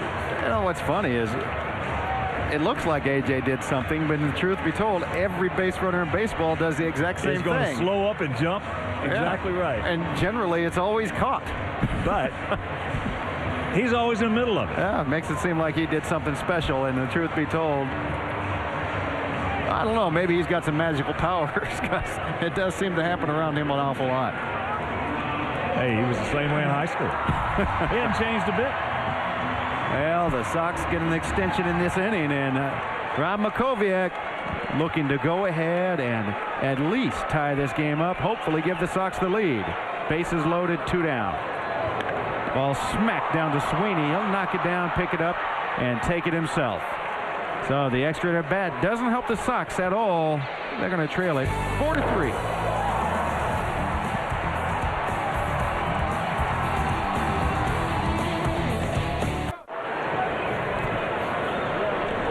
Emil Brown, first pitch swinging here in the 6th inning as an 0-1 count. Kansas City leading it 4-3. Quickly 0-2 to Brown, who is 1 for 2 with a run scored. Mentioned Emil Brown out of Chicago, Harlan High School, before he went down to Florida to a JC. To Indian River Community College in Fort Pierce, Florida, before becoming a 6th-round draft choice back in '94 of the Athletics.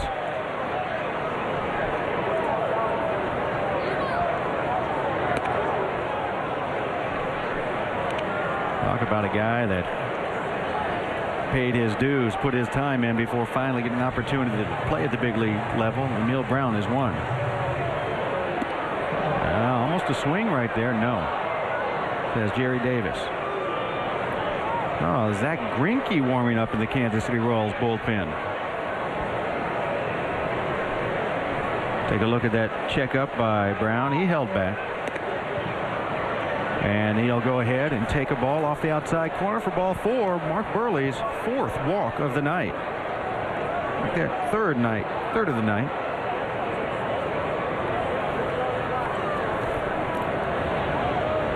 Nick Massett up.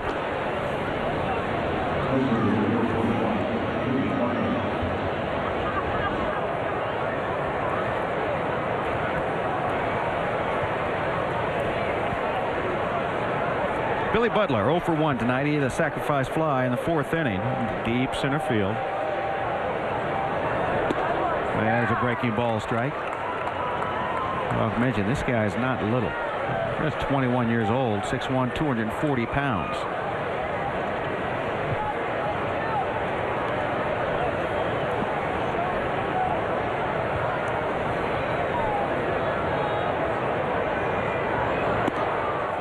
One and one. Mark has thrown 102 pitches on the scoreboard here. It says 100 in our count.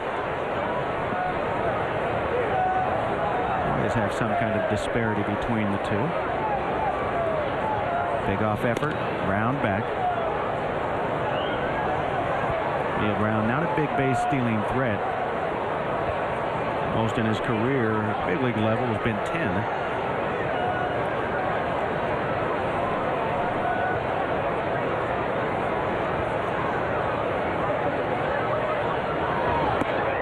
Two and one as Burley is having a little control issue here.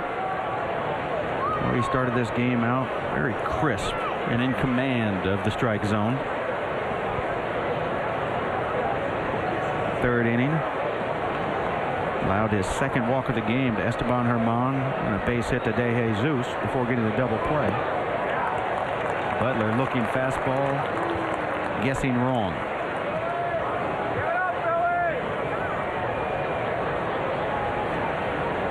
But the fourth inning showed up for Mark Burley, and all kinds of problems took place. 3 straight hits to start off that inning before a sac fly, and then a home run by Buck. They scored 4. There goes the runner. Off the end of the bat, fouled off into the seats. Well, either Emil Brown has the read on Burley, or he was just going first move.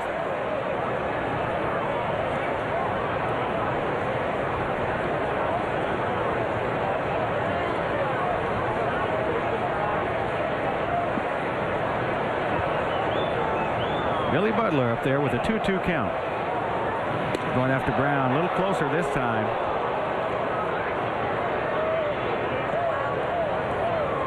That is a nice one-way lead. A one-way lead, folks, if you don't understand what that is when there's a left-handed pitcher, you get out there as far as you can.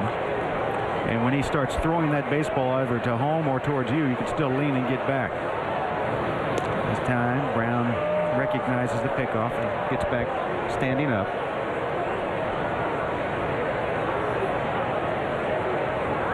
Now you want to get out there and try and draw that throw from the left-hander. Thinking back all the way. There goes Brown. A pitch, strikeout, no throw out. A good jump by Emil Brown. He has the read on Mark Burley.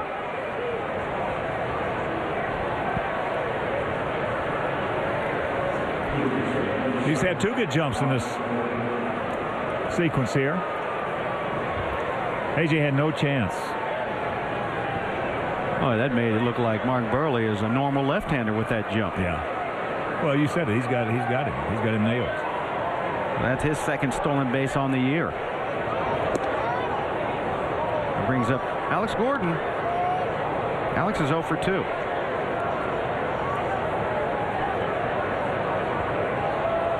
Well, here's a man at 165 as we get deeper into the season that they're going to have to make a decision on.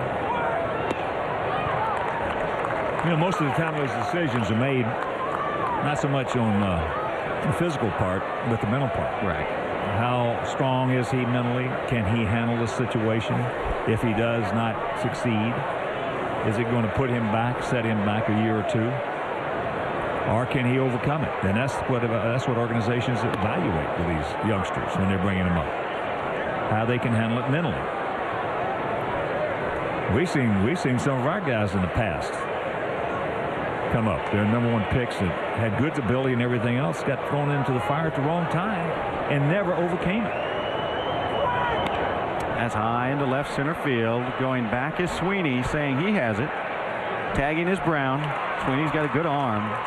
Just going to make sure he gets it in as Brown's going nowhere. Well, you saw Sweeney the other day. He caught one flat-footed. That one he was getting in position and got in position. So that's what you want to see from young players. You don't want to see them make the same mistake like that twice. Well, that was out there at Anaheim at dusk where Erstad lost the ball the next inning. Tough to see it right here. It's getting close to that time, but not the same high sky.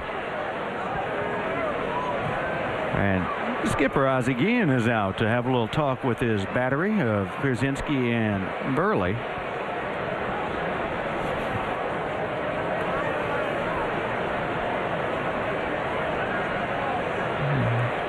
And here's a reminder, folks, that your Chicagoland and Northwest Indiana Pontiac dealers invite you to stop by the Pontiac Fundamentals deck at the ballpark.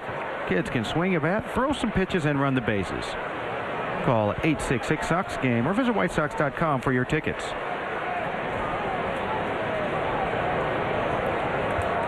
So Mark has thrown 110, 112 pitches up there, whatever the count is. And he's got a man standing in that took him deep last time up. There's a strike.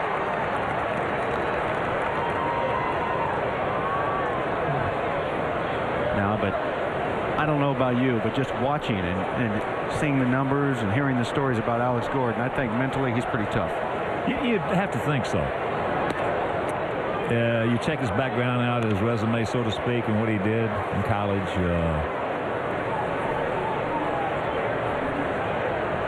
If you had to make a bet one way or the other without knowing the guy, you'd say, yeah, he's going to be all right. Never really failed.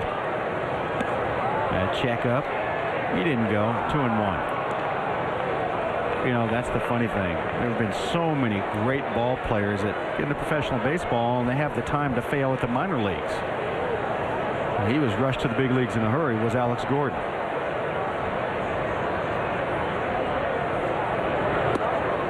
Three and one. Good pitch.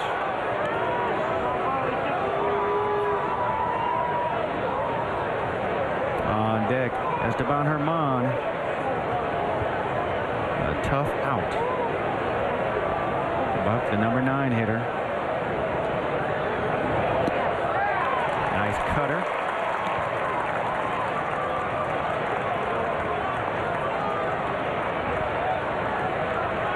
Most of the time you see the fragile youngsters mentally. Most of them are pitchers. Understandably so. It's shell-shocked up here. 3-2. Off-speed pitch. The swing and a miss. Pierzynski put the tag on Buck. So a threat. No score by Kansas City. Sox trail it 4-3.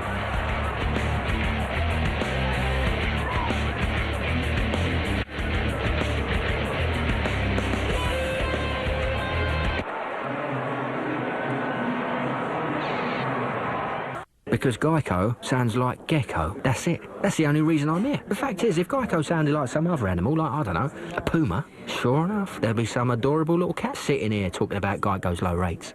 15 minutes could save you 15% or more on car insurance. You can't even imagine the pressure. I mean, I've literally got like 2 seconds to capture your attention while simultaneously informing you that you could save hundreds on car insurance by switching to Geico. Quite frankly, I don't think it's even possible. 15 minutes could save you 15% or more on car insurance. Thinking about it. Right. Considering it.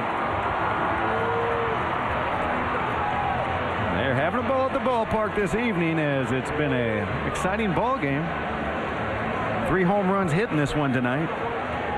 The big one coming by John Buck, the catcher of the Royals, putting them ahead. Joe Creedy. First pitch swinging against Zach Greinke, just called in from the bullpen. Zach's numbers this year, not real impressive.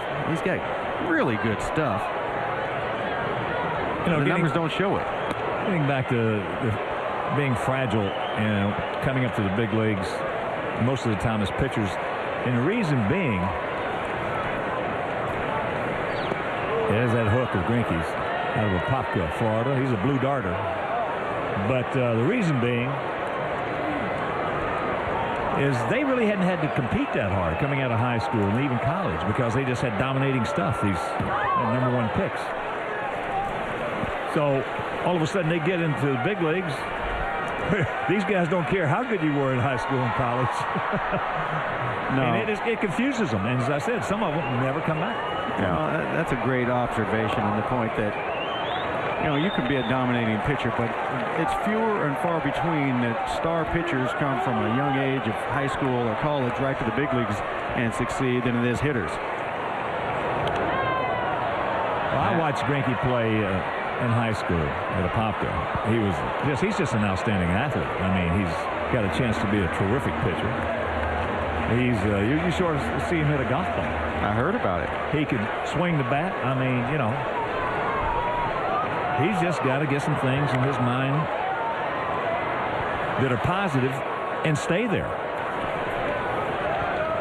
Well, it is a very, very tough task to come up to the big leagues. And every 5th day is a young 20-year-old, 19-year-old face lineups like the Chicago White Sox, the Texas Rangers, Cleveland Indians. Yeah. And think that everything's going to be okay when you're getting lit up. That ball's hit hard. De Jesus started in, steps back and makes the grab.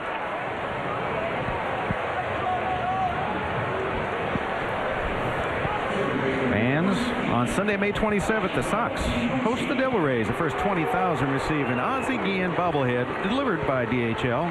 For game tickets, call 866-SOX-GAME or visit whitesox.com.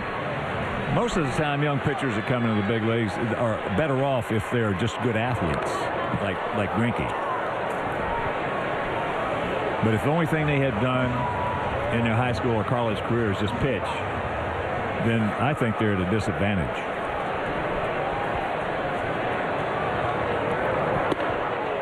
Good fastball inside corner. Well, we talked about Greinke when he first got to the big leagues, as everybody else did, that this guy's going to be a star. And a lot of things got to him. Went too far, so Higuchi out number 2. As you can see, he's got good stuff. Take a look right now at Ryan Sweeney's fourth drive of the game. His first big league home run. He got all of it up. Off-speed pitch, gone. Well, here you got two real good young talents getting after one another.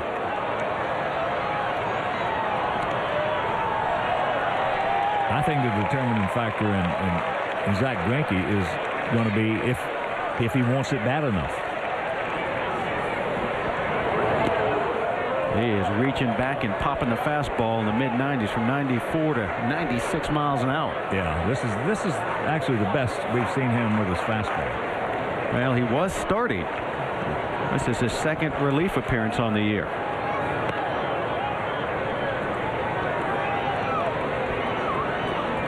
And you believe some young pitchers, this is how it should be for them anyway, break in as a reliever. No question about it. No doubt about it.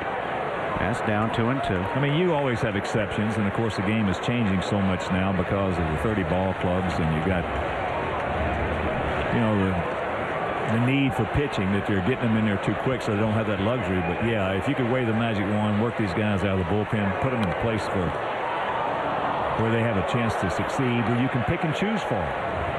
Because you just mentioned it. If every 5th day he's got to go out there, a young pitcher's got to go out there and face the White Sox, you know, the Yankees, the Indians, and the Rangers, and these guys. Come on. You better be a Roger Clemens. Backdoor breaking ball misses, 3-2.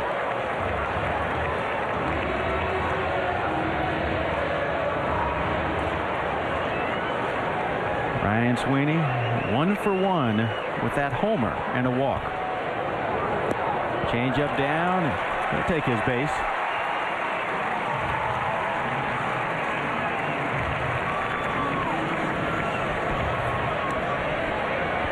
First time Greinke pitched against us,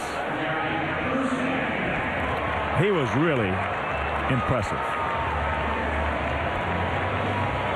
Really impressive. I went downstairs and asked our hitters, I said, was it as tough as it looked from upstairs? They said, yeah. And then the last 2 times he pitched against us, he looked like a different guy. Right. Well, he looked more like the deer caught in the headlights those last couple of times. Yeah. Last year needed a bit of a sabbatical. Right during spring training, he said he needed to step back away from the game, and he did. And then rejoined the Royals. Nasty down and in. That first game he pitched against us, so he was busting everybody inside, all the right-handers, left-handers. Had that great curveball going for him. Then the last 2 times that we saw him, he was away. And the guys, you can read a guy what's going on in his mind just about his approach and how he's trying to pitch. That got in on Erstad. Nasty fastball. Sweeney gets up after falling down, and he'll step on the bag. Sox get a base runner. They leave him stranded.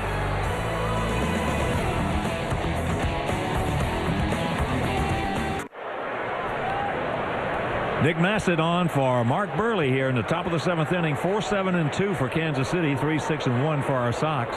It'll be the top of the order. Herman, DeJesus, and Grudzalani to face Massett as you check his numbers out.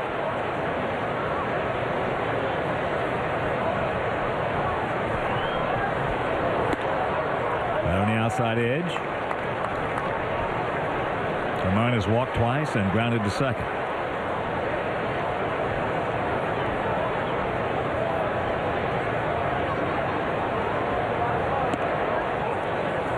1-1 to count.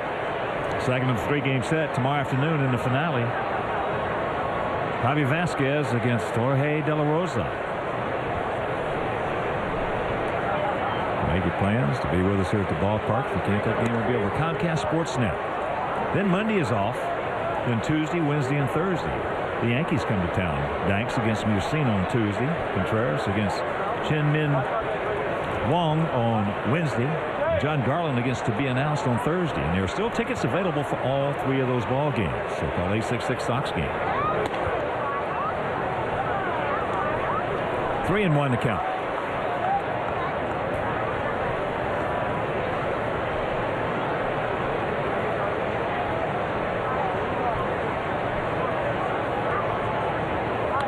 Back through the middle. Herman against us just really swings that bat. Looked like he was tired of being patient up there. He's drawn 2 walks in this ball game right there. He said, forget it. I got a 3-1 count. I want to get a hit. So here's DeJesus. He has struck out, singled, and gone out to center. And that's what hitters want to do. You're a young hitter out there. If you've got a pitcher that's not close, not enticing you to swing at a pitch, you work that count to 3-1, 1 or 2-0. That is the time to be ready for a sweet pitch right there to crush. Be aggressive.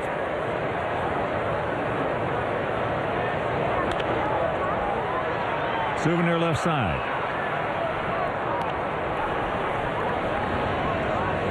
Double-barreled activity. Ardsma and Boone Logan. Our pitchers have last couple of days been taking batting practice, getting prepared for interleague play.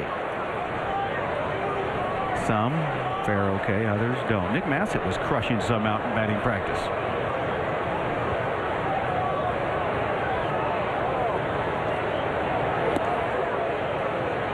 That's up high, 1-1.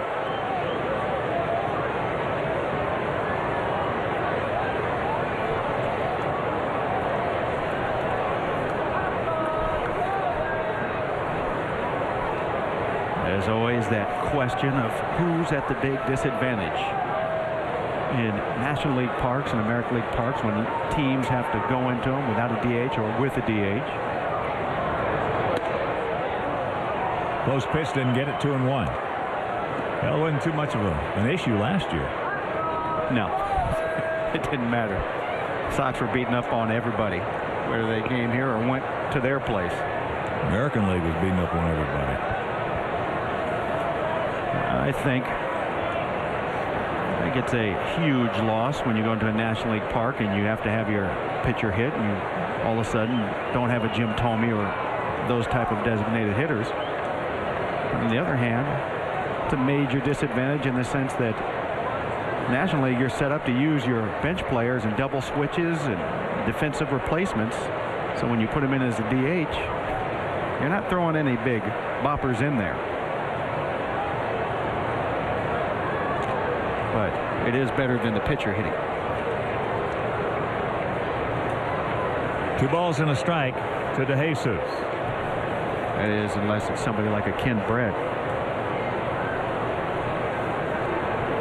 He could swing it. What a great arm he had before he hurt it, too. Wow. Still the youngest guy ever pitched in the big leagues. And Brett signed with the Red Sox. In the center field, can of corn.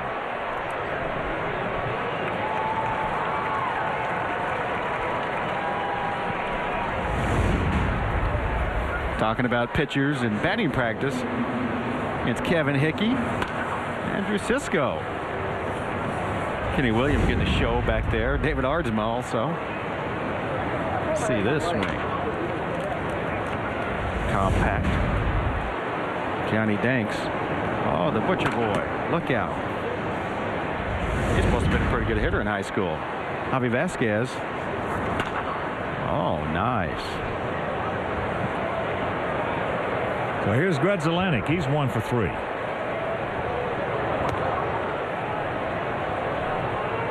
John Garland helped himself out last year in Cincinnati. You know, John's just a good athlete.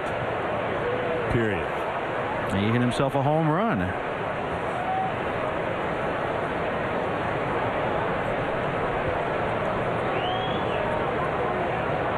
Kimmer Brett. There goes the runner. Ball foul back. Tell you what. We all miss Kimmer Brett. If you ask George, he will tell you in all sincerity, if Kimmer had wanted to be a hitter, he would have been a better hitter than he was. I've heard George say that. The Brett boys out of El Segundo, California, one of our rivals where I went to school, El Segundo. One of my former teammates came from El Segundo, one of the hardest throwers I've ever seen. His name was Bob Flynn. There goes the runner again. So the second stolen base of the game, 4th on the year for Herman.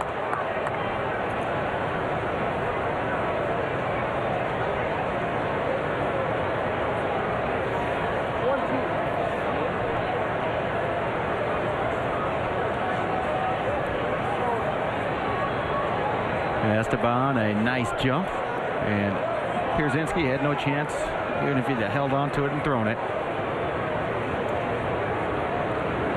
No, he hadn't had much of a chance this year on the attempted base stealers.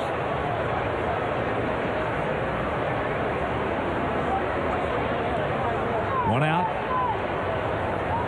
and 2 balls and a strike to count to Gredzelanek. AJ has thrown out just 2 potential base stealers this year.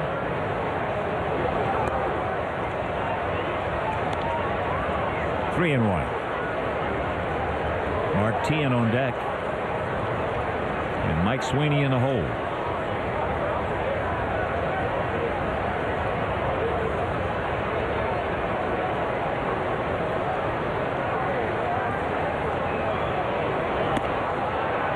Just a little help right there from the 36-year-old veteran. Full count.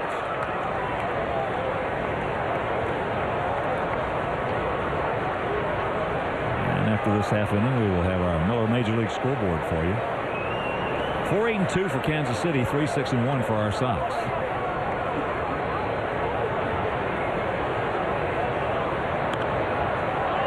Off the fists, into the seats. A nice pitch right there by Massett.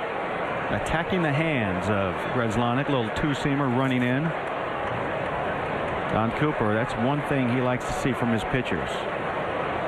Where are you going to go after the hitter? You want to go after his handle and the end of the bat, not the sweet spot.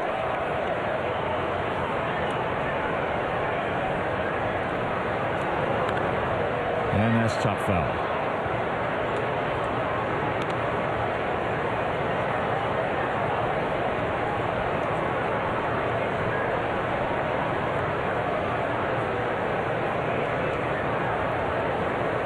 Outfield slightly to the right. Creedy back and well off the line at third.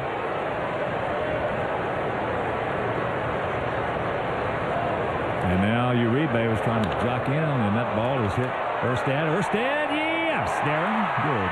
Well, I'll tell you what, he reads so well out there. It's just awesome. Well, that was just, I mean, you can't really say much more than perfect. Got a great jump and read and ran it down. I mean, he just does everything right out there. Yeah, we saw him play a lot of center field for the Angels. BJ and I both agreed that he's a heck of a lot. We knew he was good, but he's a heck of a lot better than we thought he was. So Nick Massett will depart. Boone Logan comes on, the Booner, and we'll be back.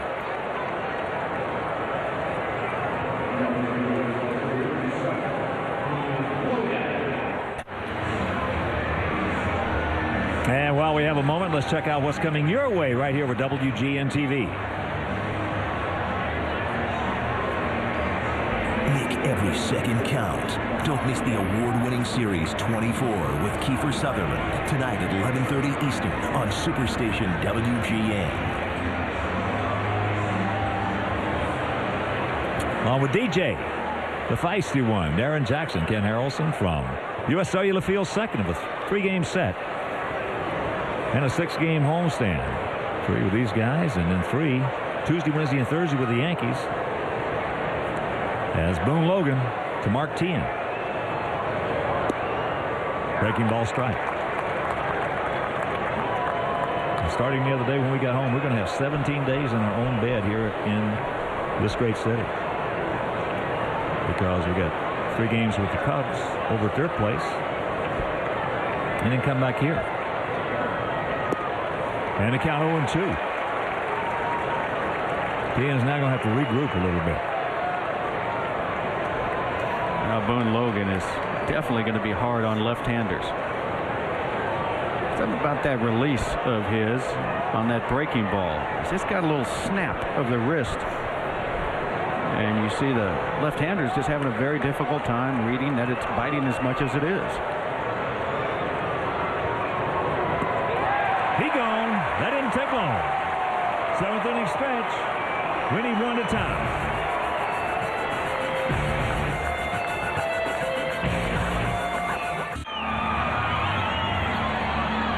Time right now to take a look at our Miller Major League scoreboard.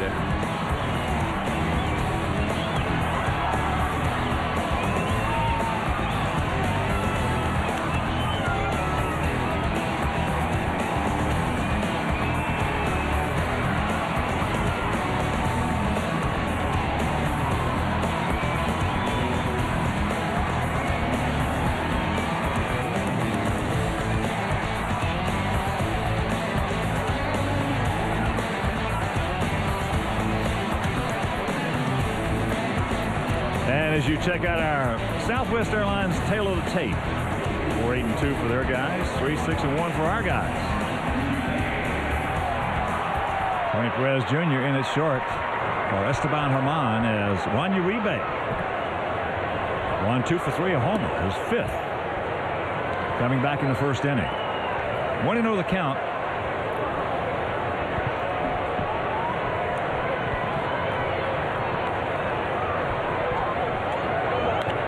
Off the end of the bat, good pitch by Greinke. I'll tell you, Buddy Bell may have found something with Zach Greinke coming out of that bullpen. You can give him 2-3 good, solid innings. And if he only faces Greinke 1 time, that's not too easy. It's probably the 2nd time around where you might start catching up to him. No, again, when you have the ability, the situation, you can work young pitchers out of that bullpen. And Buddy knows that. Buddy is a good manager as that's popped up left side. So now Brown calls off Perez. Quickly 2 gone. But that is the ideal situation. That'll bring up Konerko. He was run out to center, hit into a 5-4 fielder's choice and walked. 0 for 6 in this series.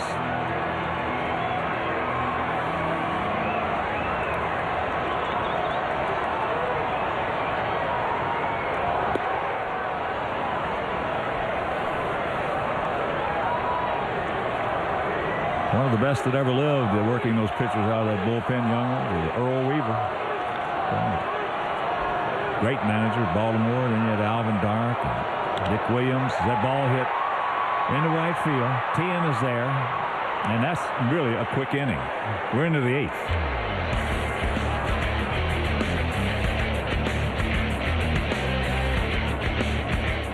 Dr. Max, section 456. So, I'm not a mother yet, but I'm gonna be soon. So on the way here, we got this cake from DQ because I'm gonna need it. It's her day. Celebrate it with a cake from Dairy Queen. Do one this Mother's Day.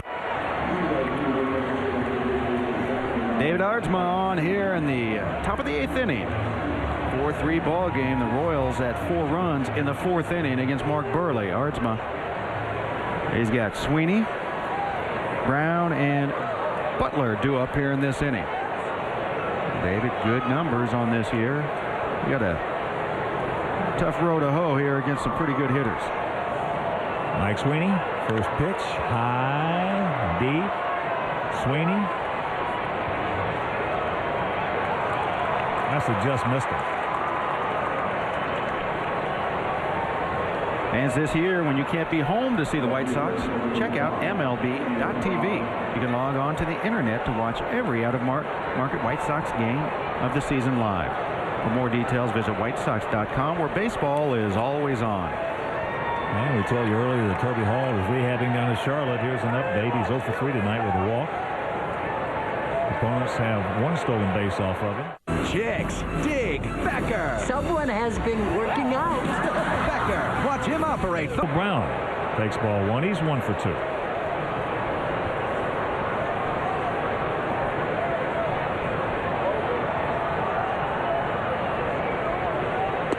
There's a strike.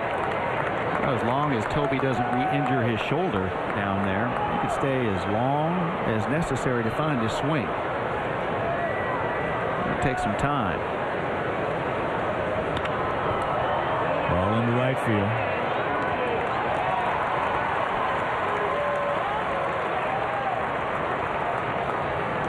Two down. That'll bring up the DH, Billy Butler. He's grounded to short, has a sacrifice fly and a strikeout.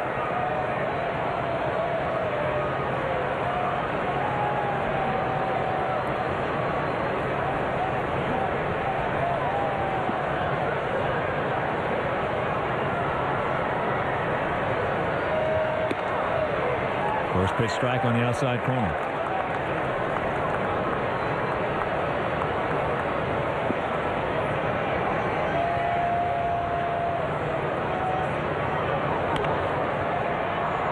And very quickly the count 0-2. This is one of the problems that most young hitters have when they first come in to face major league pitching on a consistent basis. And pretty soon a lot of them start realizing it's amazing how fast they get 0-1-0-2. Yeah, that's a big difference because they're not going to intimidate big league pitchers, these young hitters. 1-2 the count. At the minor league level, they've already earned a reputation and can intimidate probably every other pitcher they face and get ahead in the count because of it. Erstad. Quick inning right there. We go to the bottom of the 8th. It'll be Dye, Makoviak, and Creedy.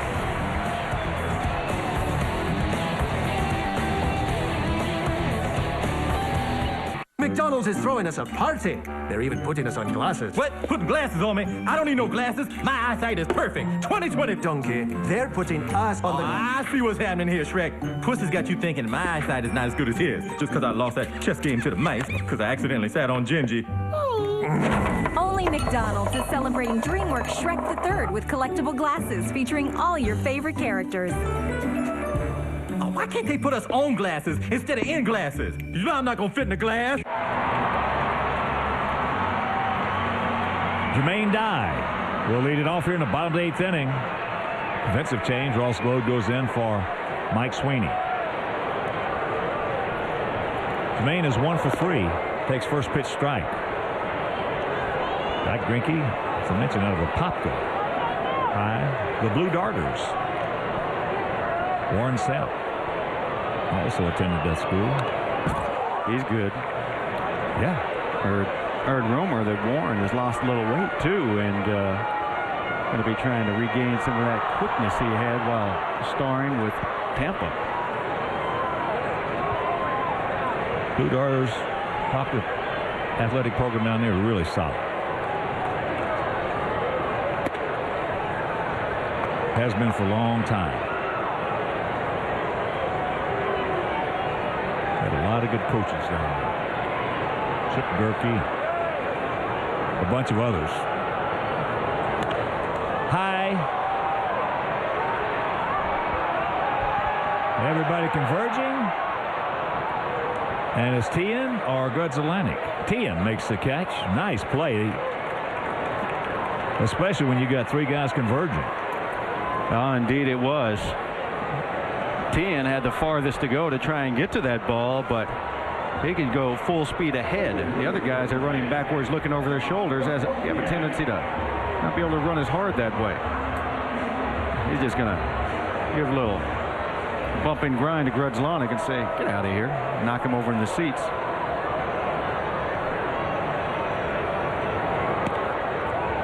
Koviak takes ball 1. All right, Rob. This is your kind of guy. Hard throwing right-hander. Change-up. That's only the second changeup he's thrown. That's wrong.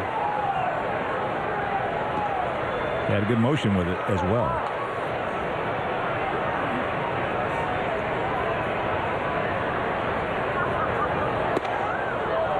There's some gas. Greinke has hit 96 a couple of times.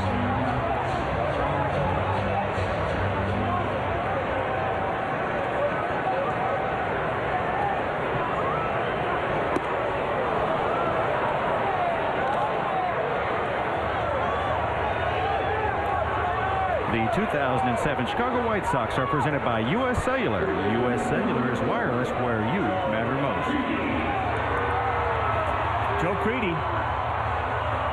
Joe has reached on an error, fouled out to first, and lined out to center.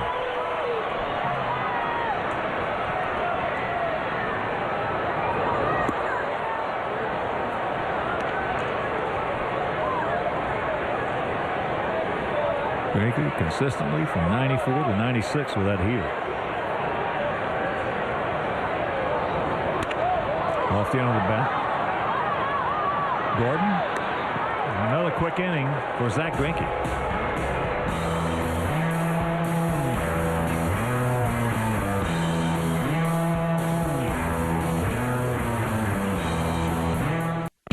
Everyone has their routine. It's the same old stuff. Nothing new. Well, it's time to shake things up. Put some bada bing into your day. Even kick up your heels. The cure for the everyday is laughter. So laugh it up with America's Funniest Home Videos. Weekdays at 3. Then get hit again. Weeknights at 7. America's Funniest Home Videos on Superstation WGN. Alex Gordon will lead it off here in the top of the 9th inning. 4-3 bad guys. Gordon 0 for 3 tonight. A strikeout, a couple of flyouts to left field.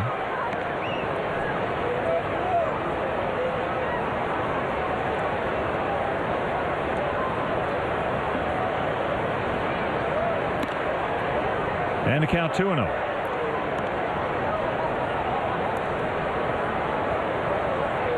Gordon out of the University of Nebraska, where he was all everything. High pop up. And here they come. One out. Right now, let's take a look at the high-definition WGN TV baseball schedule. Wednesday night, Yankees right here at U.S. Cellular, 7 p.m. over WCIU TV. Friday afternoon, Sox and the Cubs, 12:30 p.m. Showdown in the City over WGN TV. And Sunday afternoon, White Sox and the Cubs. 1 p.m. White Sox warm-up over WGN TV. And White Sox baseball in high definition is sponsored by Comcast.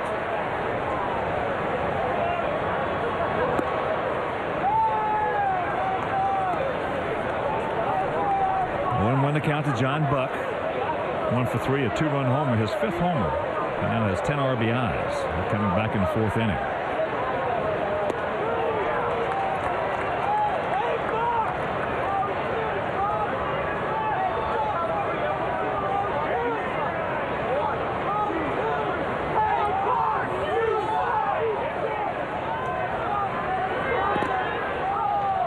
When you're looking at these press guys and you're reading up on the players and you look at their resumes,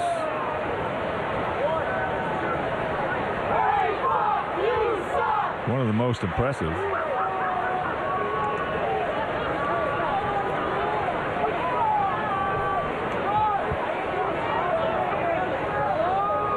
I'll read it, a little bit of it for you.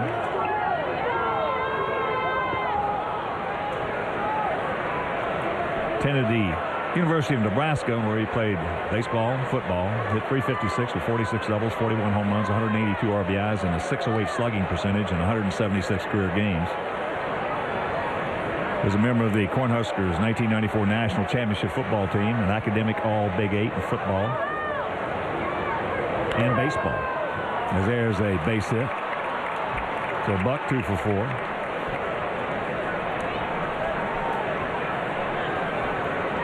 Set 6 Nebraska baseball records in 1994. Most hits, runs scored, RBIs, most hits in a game, total bases. Then graduated. Did not play high school baseball because they didn't have high school baseball. Played American Legion ball. And played hockey. 36 goals and 24 assists in 26 games. He was a state champion in the 110 and 300 meter hurdles. I told you he's going to give Garland, in my opinion, a run for best athlete on the team. He was also 10-2 with a 2.18 ERA as a pitcher. Named Associated Press North Dakota Athlete of the Year in 1992, and that's Darren Erstad. Breaking ball strike to Pena. I mean, where do you go from there? I mean, just first pick and the draft and big league star. 1 year chased the single season hit record. He had 240 one season for the Angels. And there's a base hit by Pena. So 1 out runners at first and second. And that'll bring up to Jesus.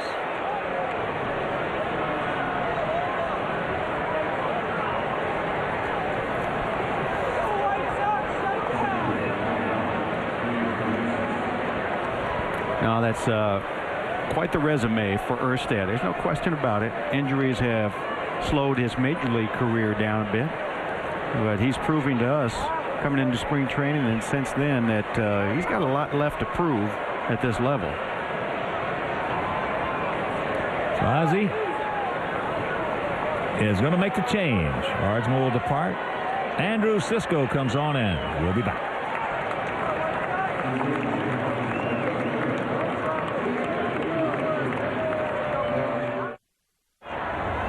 Through the ups and downs, we still believe.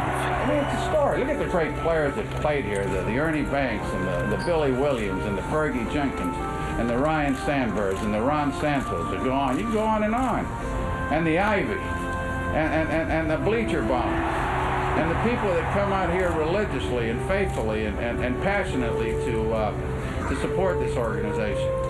You know, it's something to be said. It really is. And I'm just so happy and so pleased and so excited to be given this opportunity. And I'm going to work as hard as I humanly can, and my coaching staff will do the same to ensure that this ends up very, very successful. The stage has been set, and the big players are ready. Next year is here. The season of hope is alive. Cubs baseball on Superstation WGN.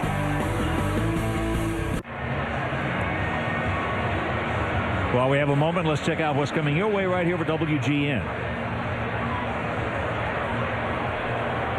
When the spotlight's turned off, the camera's turned on. Catch what you didn't see the first time. American Idol Rewind, Sunday at 8 Eastern on Superstation WGN.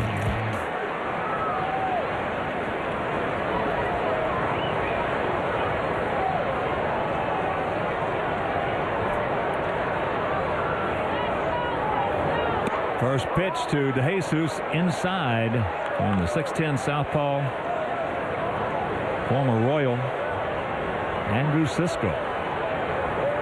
DeJesus 1 for 4, had a third inning single. 4-3 Kansas City. All 4 runs coming in the 4th inning off Mark Burley. There's the strike to even the count at 1.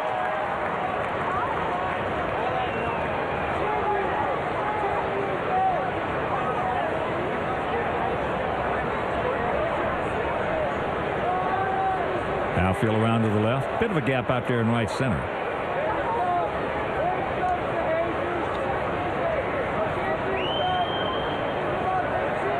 Long set. And a time is called.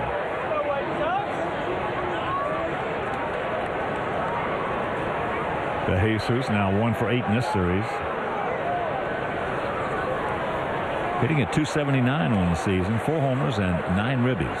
Yeah, but he has been on a downslide. 2 for 25 coming into this game. Off the corner. Now just 3 for his last 29. That over an 8-game stretch.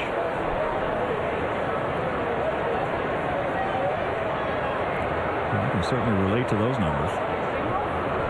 How many players didn't go through that? This kind of runs over a week. Slicing. Watch out, Ryan.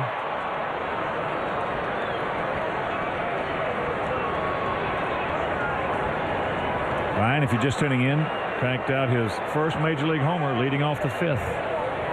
He also has walked twice in this game. Yeah, and he just banged into that railing pretty hard and trying to walk it off. I always tell because it's the same kind of walk back that you've done as a player. Rammed his toes right into the concrete under the padding.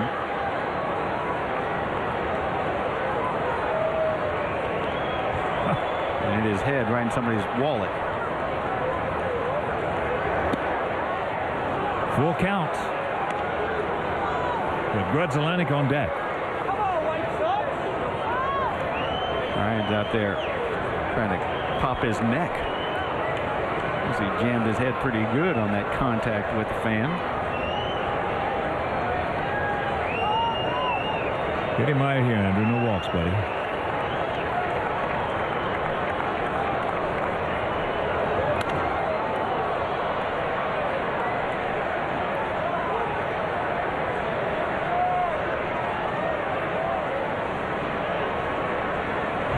Okay, another $50 bill bites the dust. Right off the end of the bat. I mean, look how much handle he has. It's just right there at the top of his hand. It's amazing how these bats are exploding today. And in case you missed the game last night, I'm talking to Vinny Fresso, equipment manager for the Sox. Last year the maple bats were $47 and the ash bats $43. Now they've gone up to $50 for maple and $45 for the ash. Would you swing these maple bats if you were playing? Chance. No, me either. No chance. I used a heavy bat anyway. I used anywhere from 35 to 40 ounces, so I didn't break many bats because when you get that heavy a bat, you can make some good wood. That's exactly right. And I had it later part of my career gone to 35-35. That was as solid as it was going to be on our team.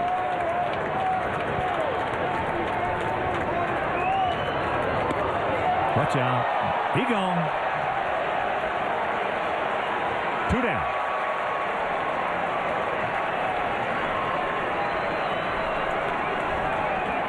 Looked like a nice 3-2 slider to De Jesus. The reason you let go of the bat like that is because you realize your arms aren't long enough, so you try to throw the bat at the ball at the last second and get a piece of it when you're tricked on that pitch. And generally, you do what he did. You hold on it still too long. So here's a tough customer at the plate. This guy has absolutely been a pain in the derriere for our pitchers. Takes that pitch down low. He's 1 for 4 tonight. 35-35 S44.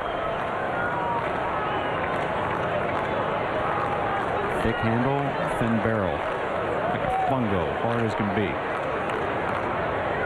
S44 was a good bat.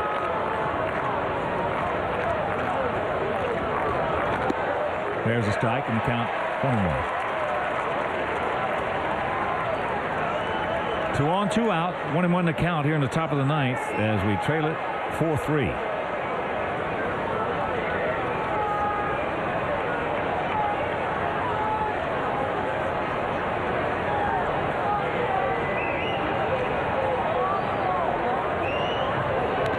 Off the end of the bat. 1-2. Okay, you get yourself a 35-inch, 40-ounce B267, and you got some wood. Top-heavy wood, too. You got some wood. Hard to break that bat. Oh, yeah.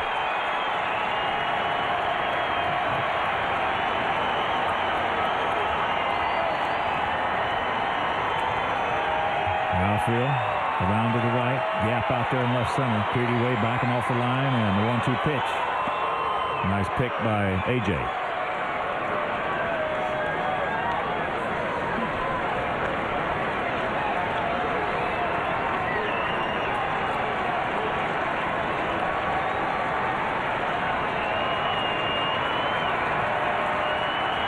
Big crowd on hand. All our crowds this year have just been awesome. I mean, even in that brutally cold weather we went through in April, so much energy each and every home game. And the 2-2 pitch. Hit him.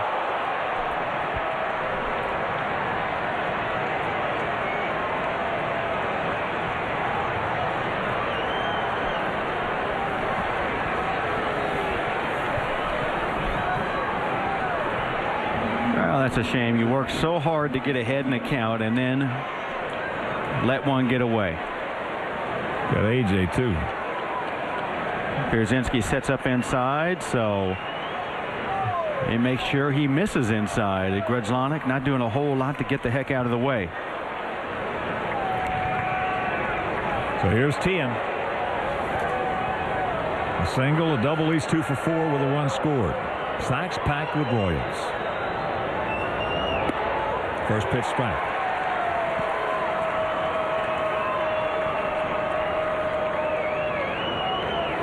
Last at bat, Boone Logan got him on 3 pitches. 3 breaking balls.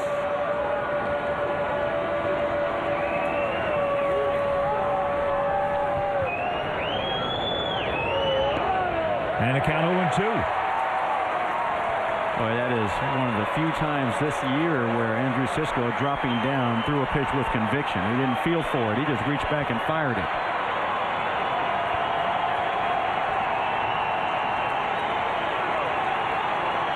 $36,702. They're into it. And the 0-2 pitch. He gone. AJ will tag the plate, and we'll go to the bottom of the ninth, needing 1 to tie.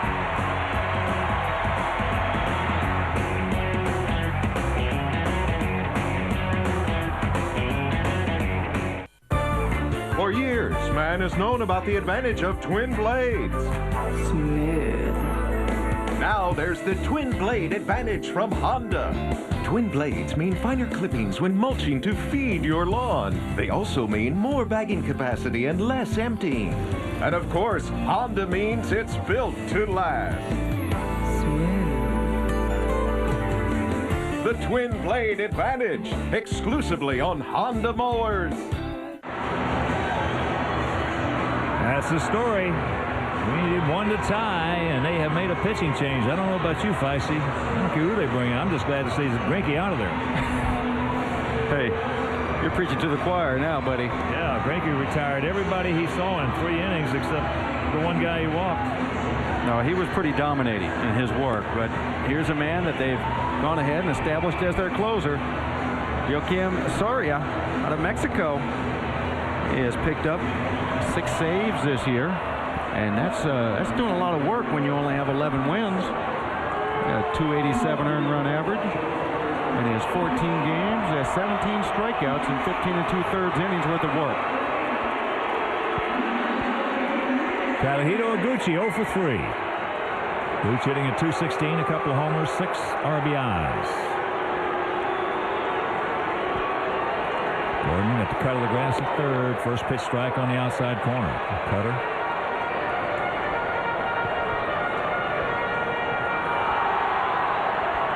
Just watching him warm up, it looks like he is a cutter ball pitcher.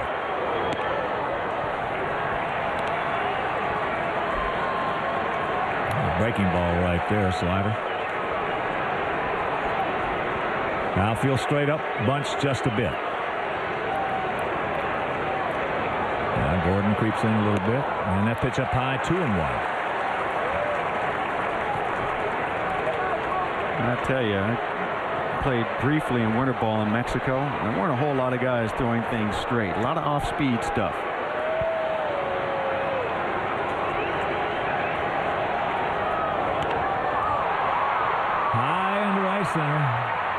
bases.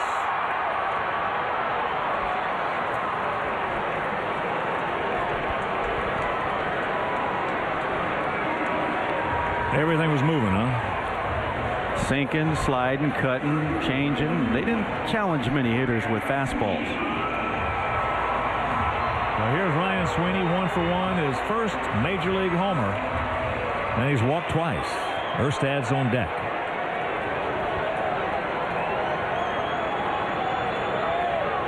Outfield now spread out a little bit more than Faraguchi as that pitch off the outside corner.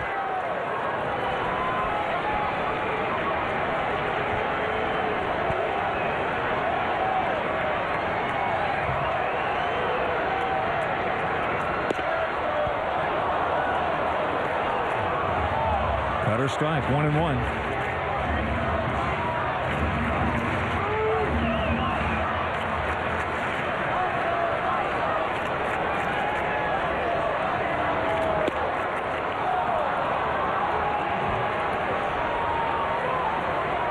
To the count.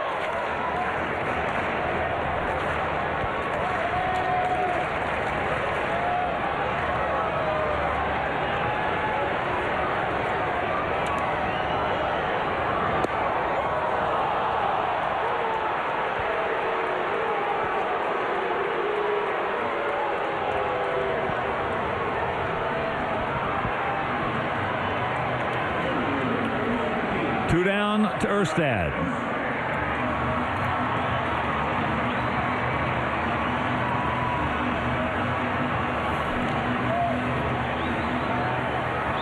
Come on, Darren, get on for Uribe.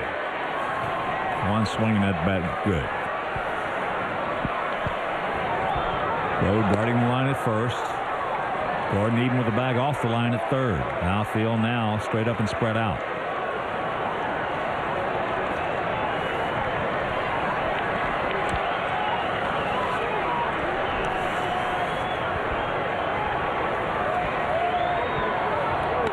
There's a shot base hit. So we got a chance as here comes Uribe. He has homered, single, he's 2 for 4. Erstad getting down through it. There's a serious backspin on it. As you saw Pena trying with no chance as that ball was hit right on the button.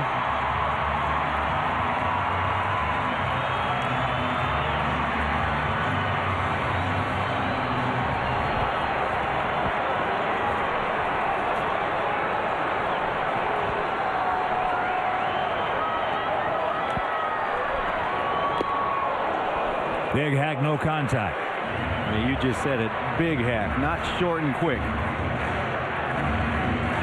It's amazing how many hitters, when they want to hit a home run, do it that way. Thinking, let me wind up and swing as hard as I can when it should be the opposite. Sweeper right there. Evens the count at 1. Pierzynski on deck.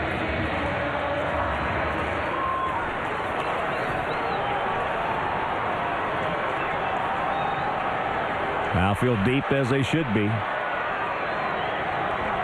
Situation where you do not want anything hit over your head.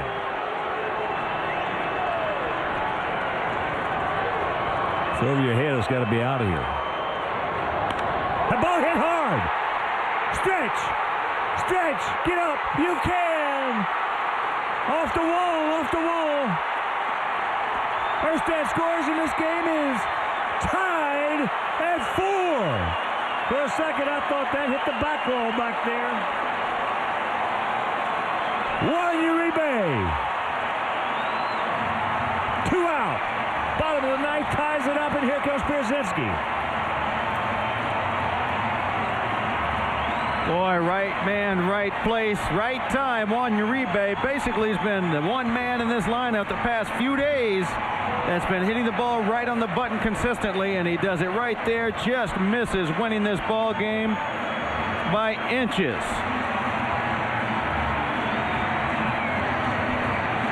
My goodness. And immediate dividends being paid with Uribe in that number 2 spot. Yeah, he might be there for a while. Yes. 3 hits on the night, and the last couple of games, he's hit some balls hard in the right field prior to that at bat. That's just 5 or 6 inches from being out of here. Young 22-year-old closer of these Royals. Looked like he had things under wraps after the first 2 batters. Well, here's A.J. Don't stop now, 12.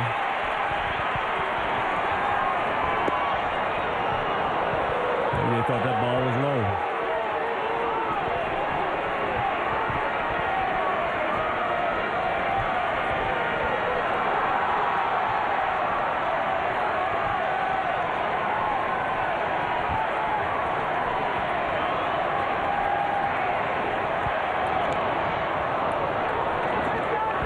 Pull the string on him right there, and now 0-2 the count.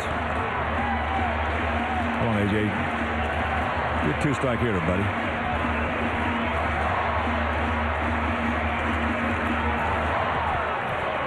See if he backs it up with something hard in.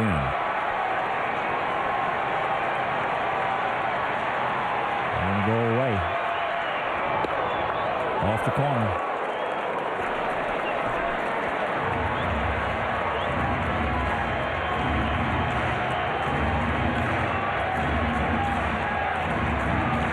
Winning run at second base in the person of Juan Uribe.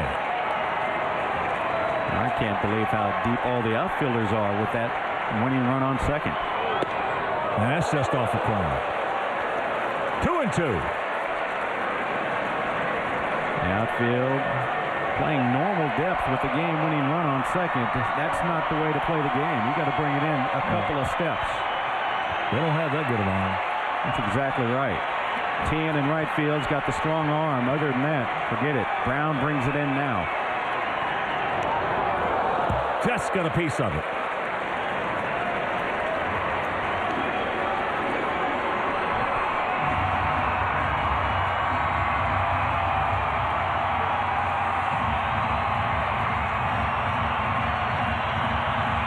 Juan Uribe in this ball game, his spray chart. What an evening.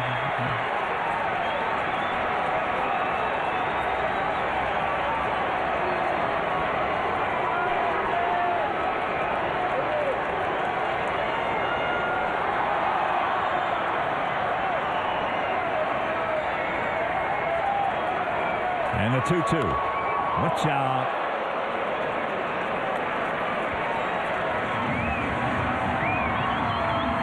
Four 10-2 for the Royals. 4-8-1 for our Sox.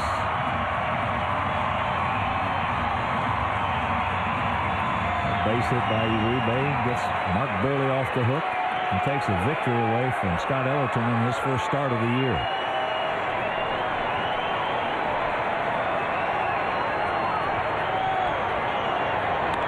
Watch out.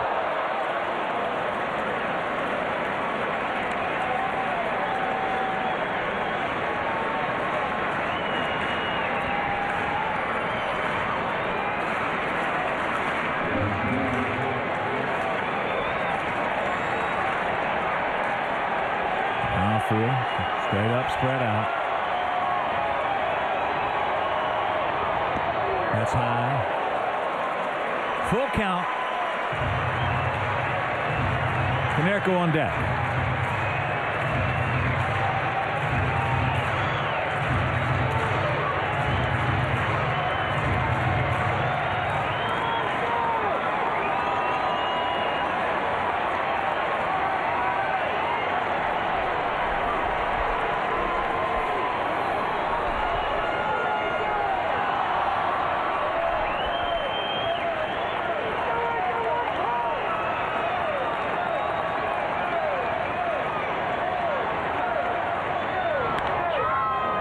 Just foul.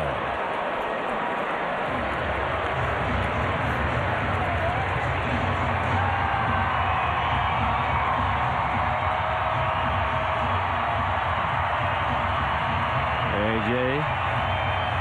Some good pitches to hit in the at-bat. Well, they got a free pop right here with first base open. They can Try to still make a good pitch. Well, it's gotten to the point now they do that every time anyway. Oh, yeah. No question about that.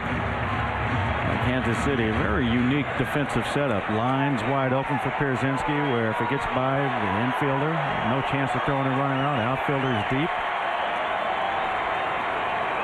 The 11th pitch of the sequence.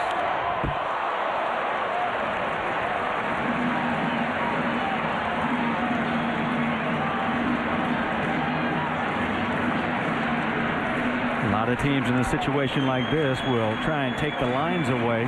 Therefore, the outfielders, at least if it's hit to the third baseman or first baseman's whole side, the outfielder's got some kind of angle to get to it and a throw off.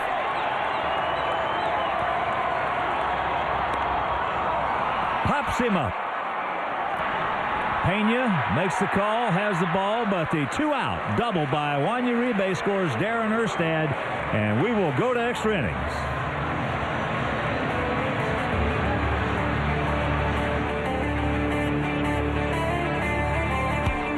Brown and Billy Butler.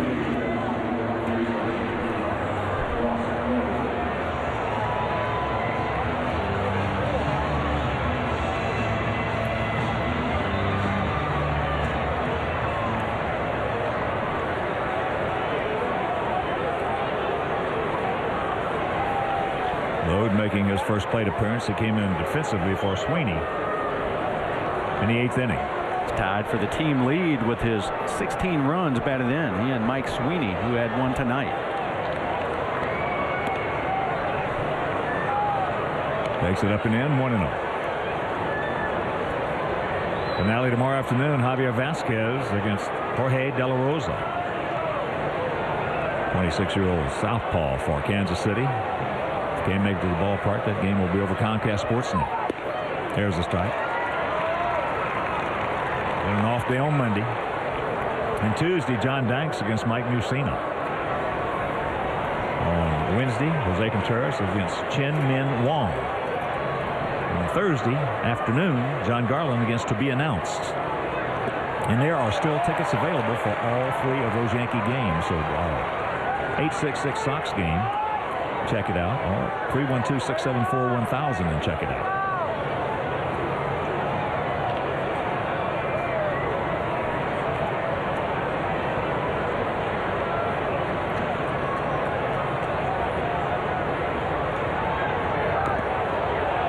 Checks it up and just got a piece of it.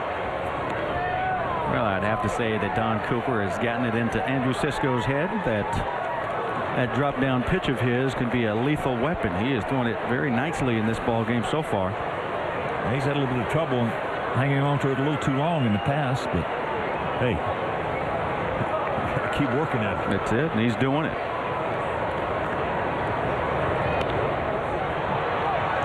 Pops it foul, and that's going to be unplayable.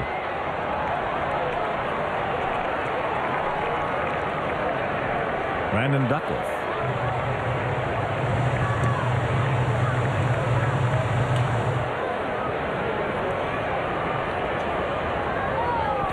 Well, like you said, to start the bottom of the 9th inning, I was just glad to see Greinke gone. No kidding. He was dominating out there. 3 innings, no hits. 1 walk. Took a couple of strikeouts, and we had no chance. No. Breaking bats. Off the end of the bat, Uribe. Big out.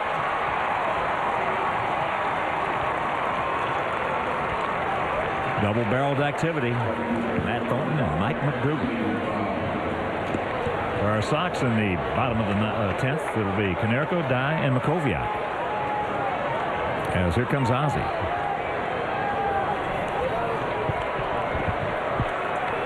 Terrific job by big 6'10" southpaw Andrew Sisco, and we'll be back.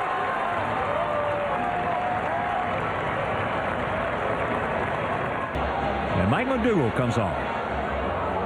We'll see the numbers on Mike.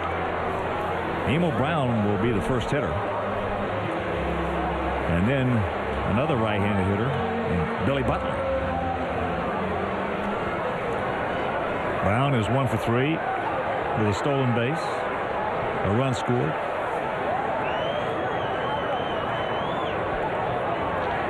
You were talking about it earlier, Hawk, about holding the team down. Kansas City so close to a victory, 1 out away, and yet if they're going to earn it, they're going to have to do it the hard way in extra innings. Well, so you got 27 outs, isn't it? Wow. Yeah, that is something that just doesn't happen very often. You could watch a lot of games and not see a team able with 2 outs in the 9th inning to tie a game up or win a game. Good strike and a count 1-1. The funny thing is, it seems like it happens a lot because you see the highlights of it taking place. Well, if you think about how many games are played every day and how often you actually do see it, it's very rare. I remember right in this ballpark right here, Kansas City. Going back. Oh, man. Pretty good pitch. Did not get that one. Mercy.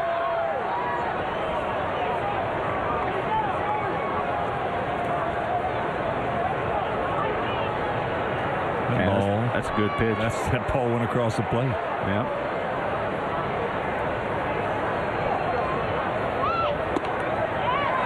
And the count 2-2. Ball right in this ballpark. Probably 92 and 93. Kansas City, we had like a 3 or 4 run lead. Top of the 9th inning, 2 out. Nobody on, 2 strikes. I can't remember who it was. A big right-handed hitter. Hit a little swinging bunt down the third baseline. And we wound up getting beat. Full count. That's what I mean. It's just such a rarity, such an oddity. You're generally going to remember the times it takes place. Yeah, and it wasn't extra innings either. That is a stat that is kept by every team. How many times they come from behind in the 9th inning, 8th inning, all those kinds of things. Ball 4.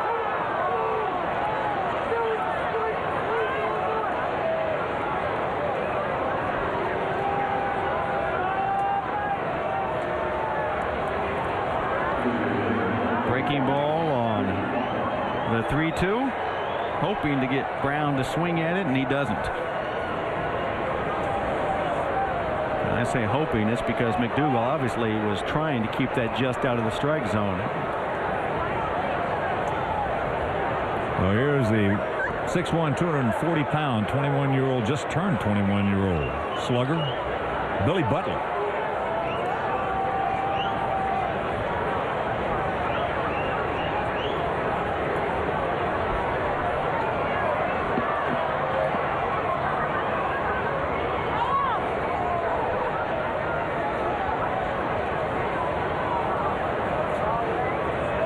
There he goes.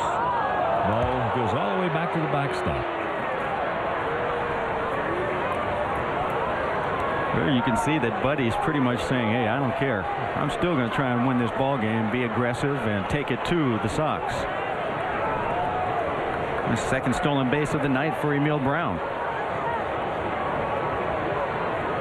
They have 4 stolen bases tonight.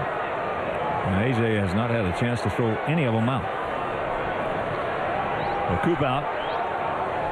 And a reminder immediately following the ball game, it will be the WGN News with Bob Jordan, Jackie Bang, Jim Ramsey on the weather, Rich King to tell you everything that you want to know and should know about sports.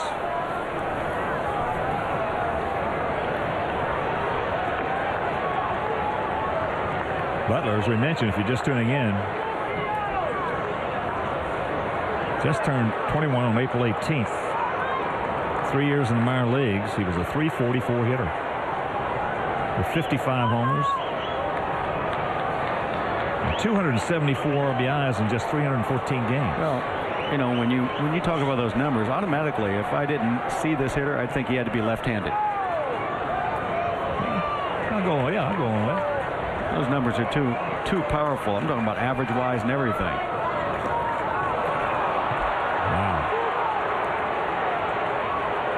So now, 90 feet away on the wild pitch. Well, it just seems that Mike McDougal, for some reason, when he's facing his former mates, the Kansas City Royals, he has a tendency to try to do too much. I mean, this is when he seems to have his toughest outings. Maybe trying to prove a little bit too much to his former mates and getting himself in big trouble here in this inning. So the infield in. And Butler with the catbird seat, 2-0.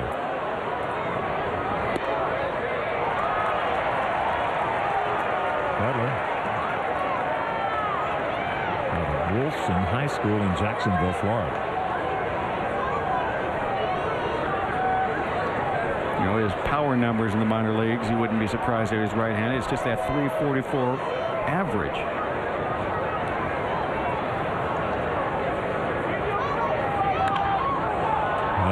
There it is. They're going to hold a runner. Yes. 2 down. What a break right there for the Sox. Little nubber right back towards the mound, so Emil Brown had to freeze. Couldn't go on contact. Didn't matter that it was over the pitcher's head. He just had to wait and see. And Higuchi's right there.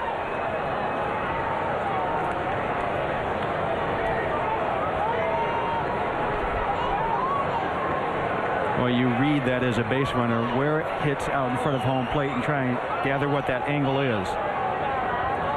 So here is Alex Gordon. AJ, you got to be on his toes. So there's first pitch strike.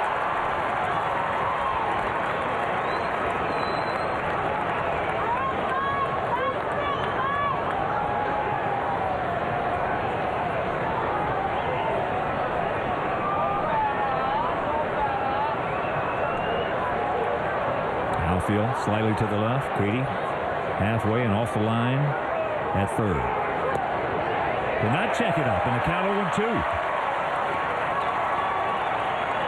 McDougal trying to pitch out of this jam. 36,702, and once again, here they come.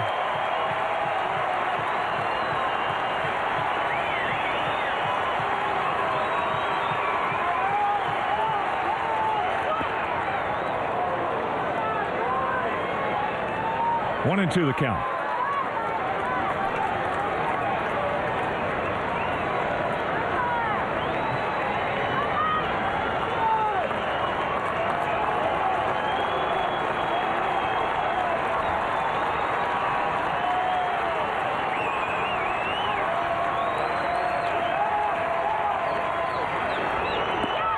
He goes.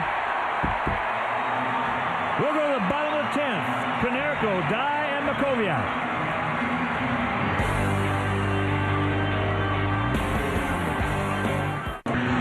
Mike McDougal had to battle in his appearance, but this last pitch, icing on the cake. Biter, right at the top of the strike zone, stays right on the inside corner for strike 3. So Mike seemed like a little bit earlier than that in the inning, overthrowing a bit, settled down and got the outs. Well, Brian Gorman behind the plate has had a good game. He's had 10 different guys out there. A lot of pitches thrown. And nobody's going to get one right, but he's had a solid game. Yes, indeed, and he's got a new one, as you just mentioned. Brandon Duckworth has come on for the Royals. Konerko, 0 for 3, 0 for 7 in the series.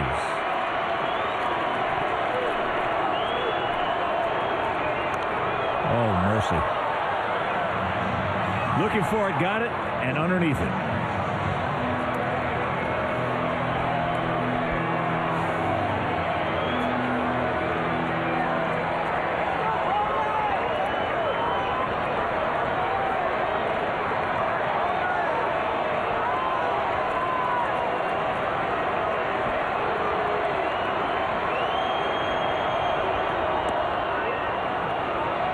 Did not go, and the count 1-1.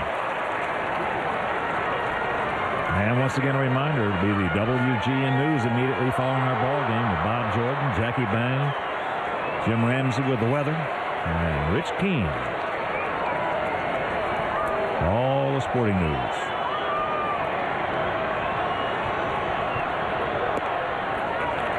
Two balls and a strike.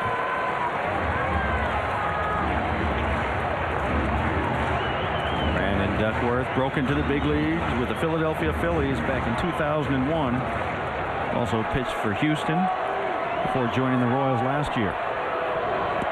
Checks it up. Good check. 3-1.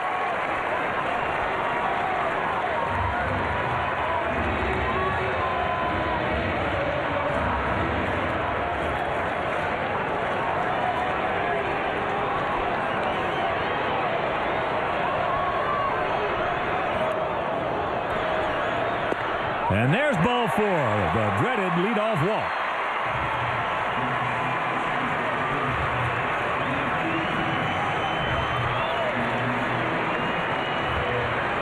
First and third in JD. As Luis Torrero will come in to run for Canerco.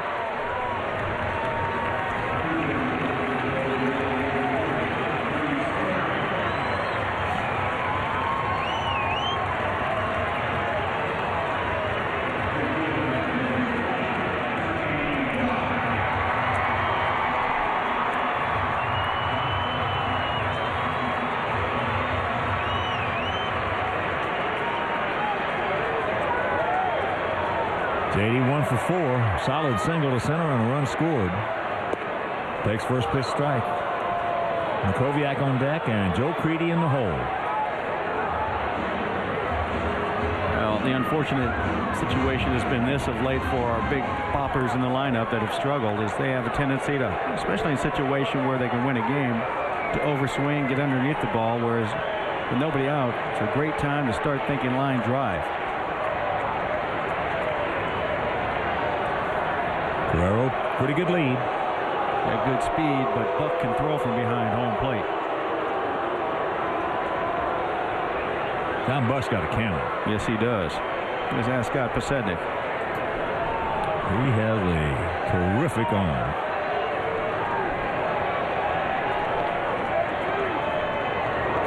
Ball gets away. Thank you very much. Watch out, Luis.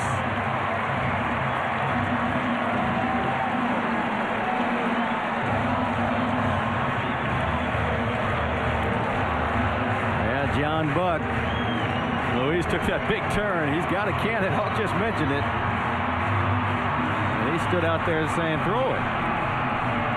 Ricochets right off of his shin guard. He tries to pick this pitch, and that cost him. A situation where you want to make sure you drop down and block it. Well, 1-1 to count to Jermaine. Now they're going to have a little confab on the signs. A job to be done right here. Well, this can be a very positive situation for JD. A 1-1 count. So he's got himself a couple of options here to try and cut down on the stroke and punch it into center field like he did earlier. He can win this game thinking positive about moving the runner along.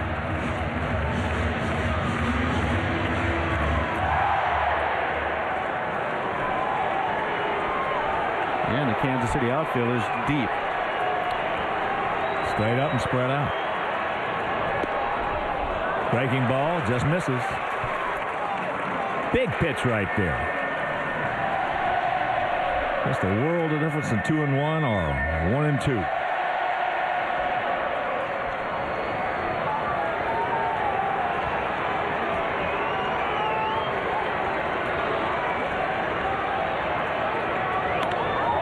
And that's going to get the job done.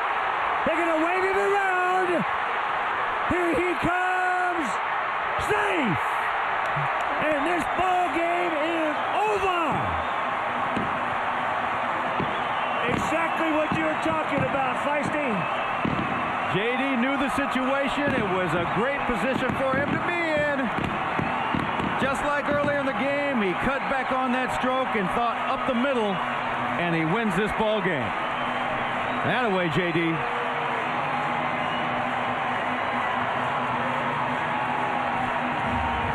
got a job to do, and sometimes when you have a job to do, you don't overswing, and no chance for him to overswing there, and look what happens.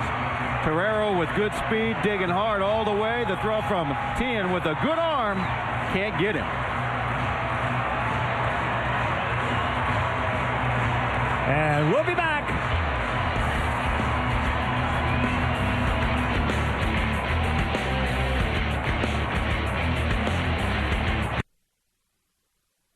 Tonight on WGN News, a massive 4-alarm blaze sends plumes of smoke through Northside neighborhoods.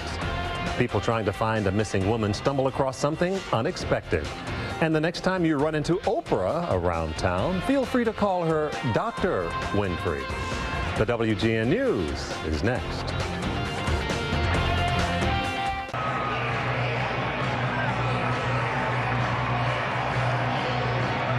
And right now, let's check out our Miller Genuine Draft play of the game. Torero second base. JD trying to get him over, as DJ was talking about. A good situation for him, and he makes the best of it. Gets it by Grudzelanic, who had no chance. And now Torero, he can run. Here he comes, being waved around by Razor Shines. And the Sox come back in a dramatic victory. A 2-out double by Juan Uribe in the bottom of the ninth, knocking in Erstad to tie it. And Jermaine Dye wins it with that single, our Miller Genuine Draft play of the game. And a final toast for our Sox. 5 runs, 9 hits, 1 error. We left 9. For the Royals, 4 runs, 10 hits, 2 errors. They also left 9. McDougal the winner. Duckworth takes the loss. And a reminder, our next White Sox telecast will be Wednesday night when the Yankees take on the Sox right here from U.S. Cellular Field. Join us at 7 p.m. over WCIU TV, Channel 26. And WGN Superstation viewers tune in Friday afternoon for Game 1 of the Crosstown Classic between the Sox and the Cubs at Wrigley Field. Tune in at 12:30 for a showdown in the city right here over WGN TV. White Sox baseball in high definition was sponsored by Comcast. So for my partner, DJ Darren Jackson, for our Hall of Fame director Jim Angio, for John Walgren, for the mayor Mean Joe Grew, for Bridget, and up here in the booth with us for Mike Clay and Wynn Griffiths, this is a Hawk. So long, everybody.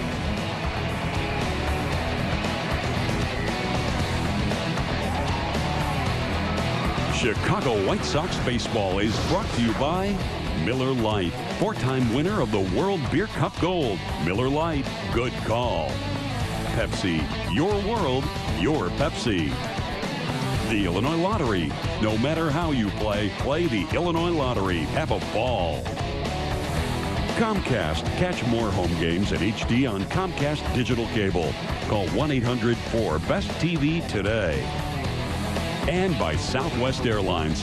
Whether you're traveling for business or pleasure, Southwest can get you there with over 3,000 nonstop daily flights to over 60 destinations. Visit southwest.com today.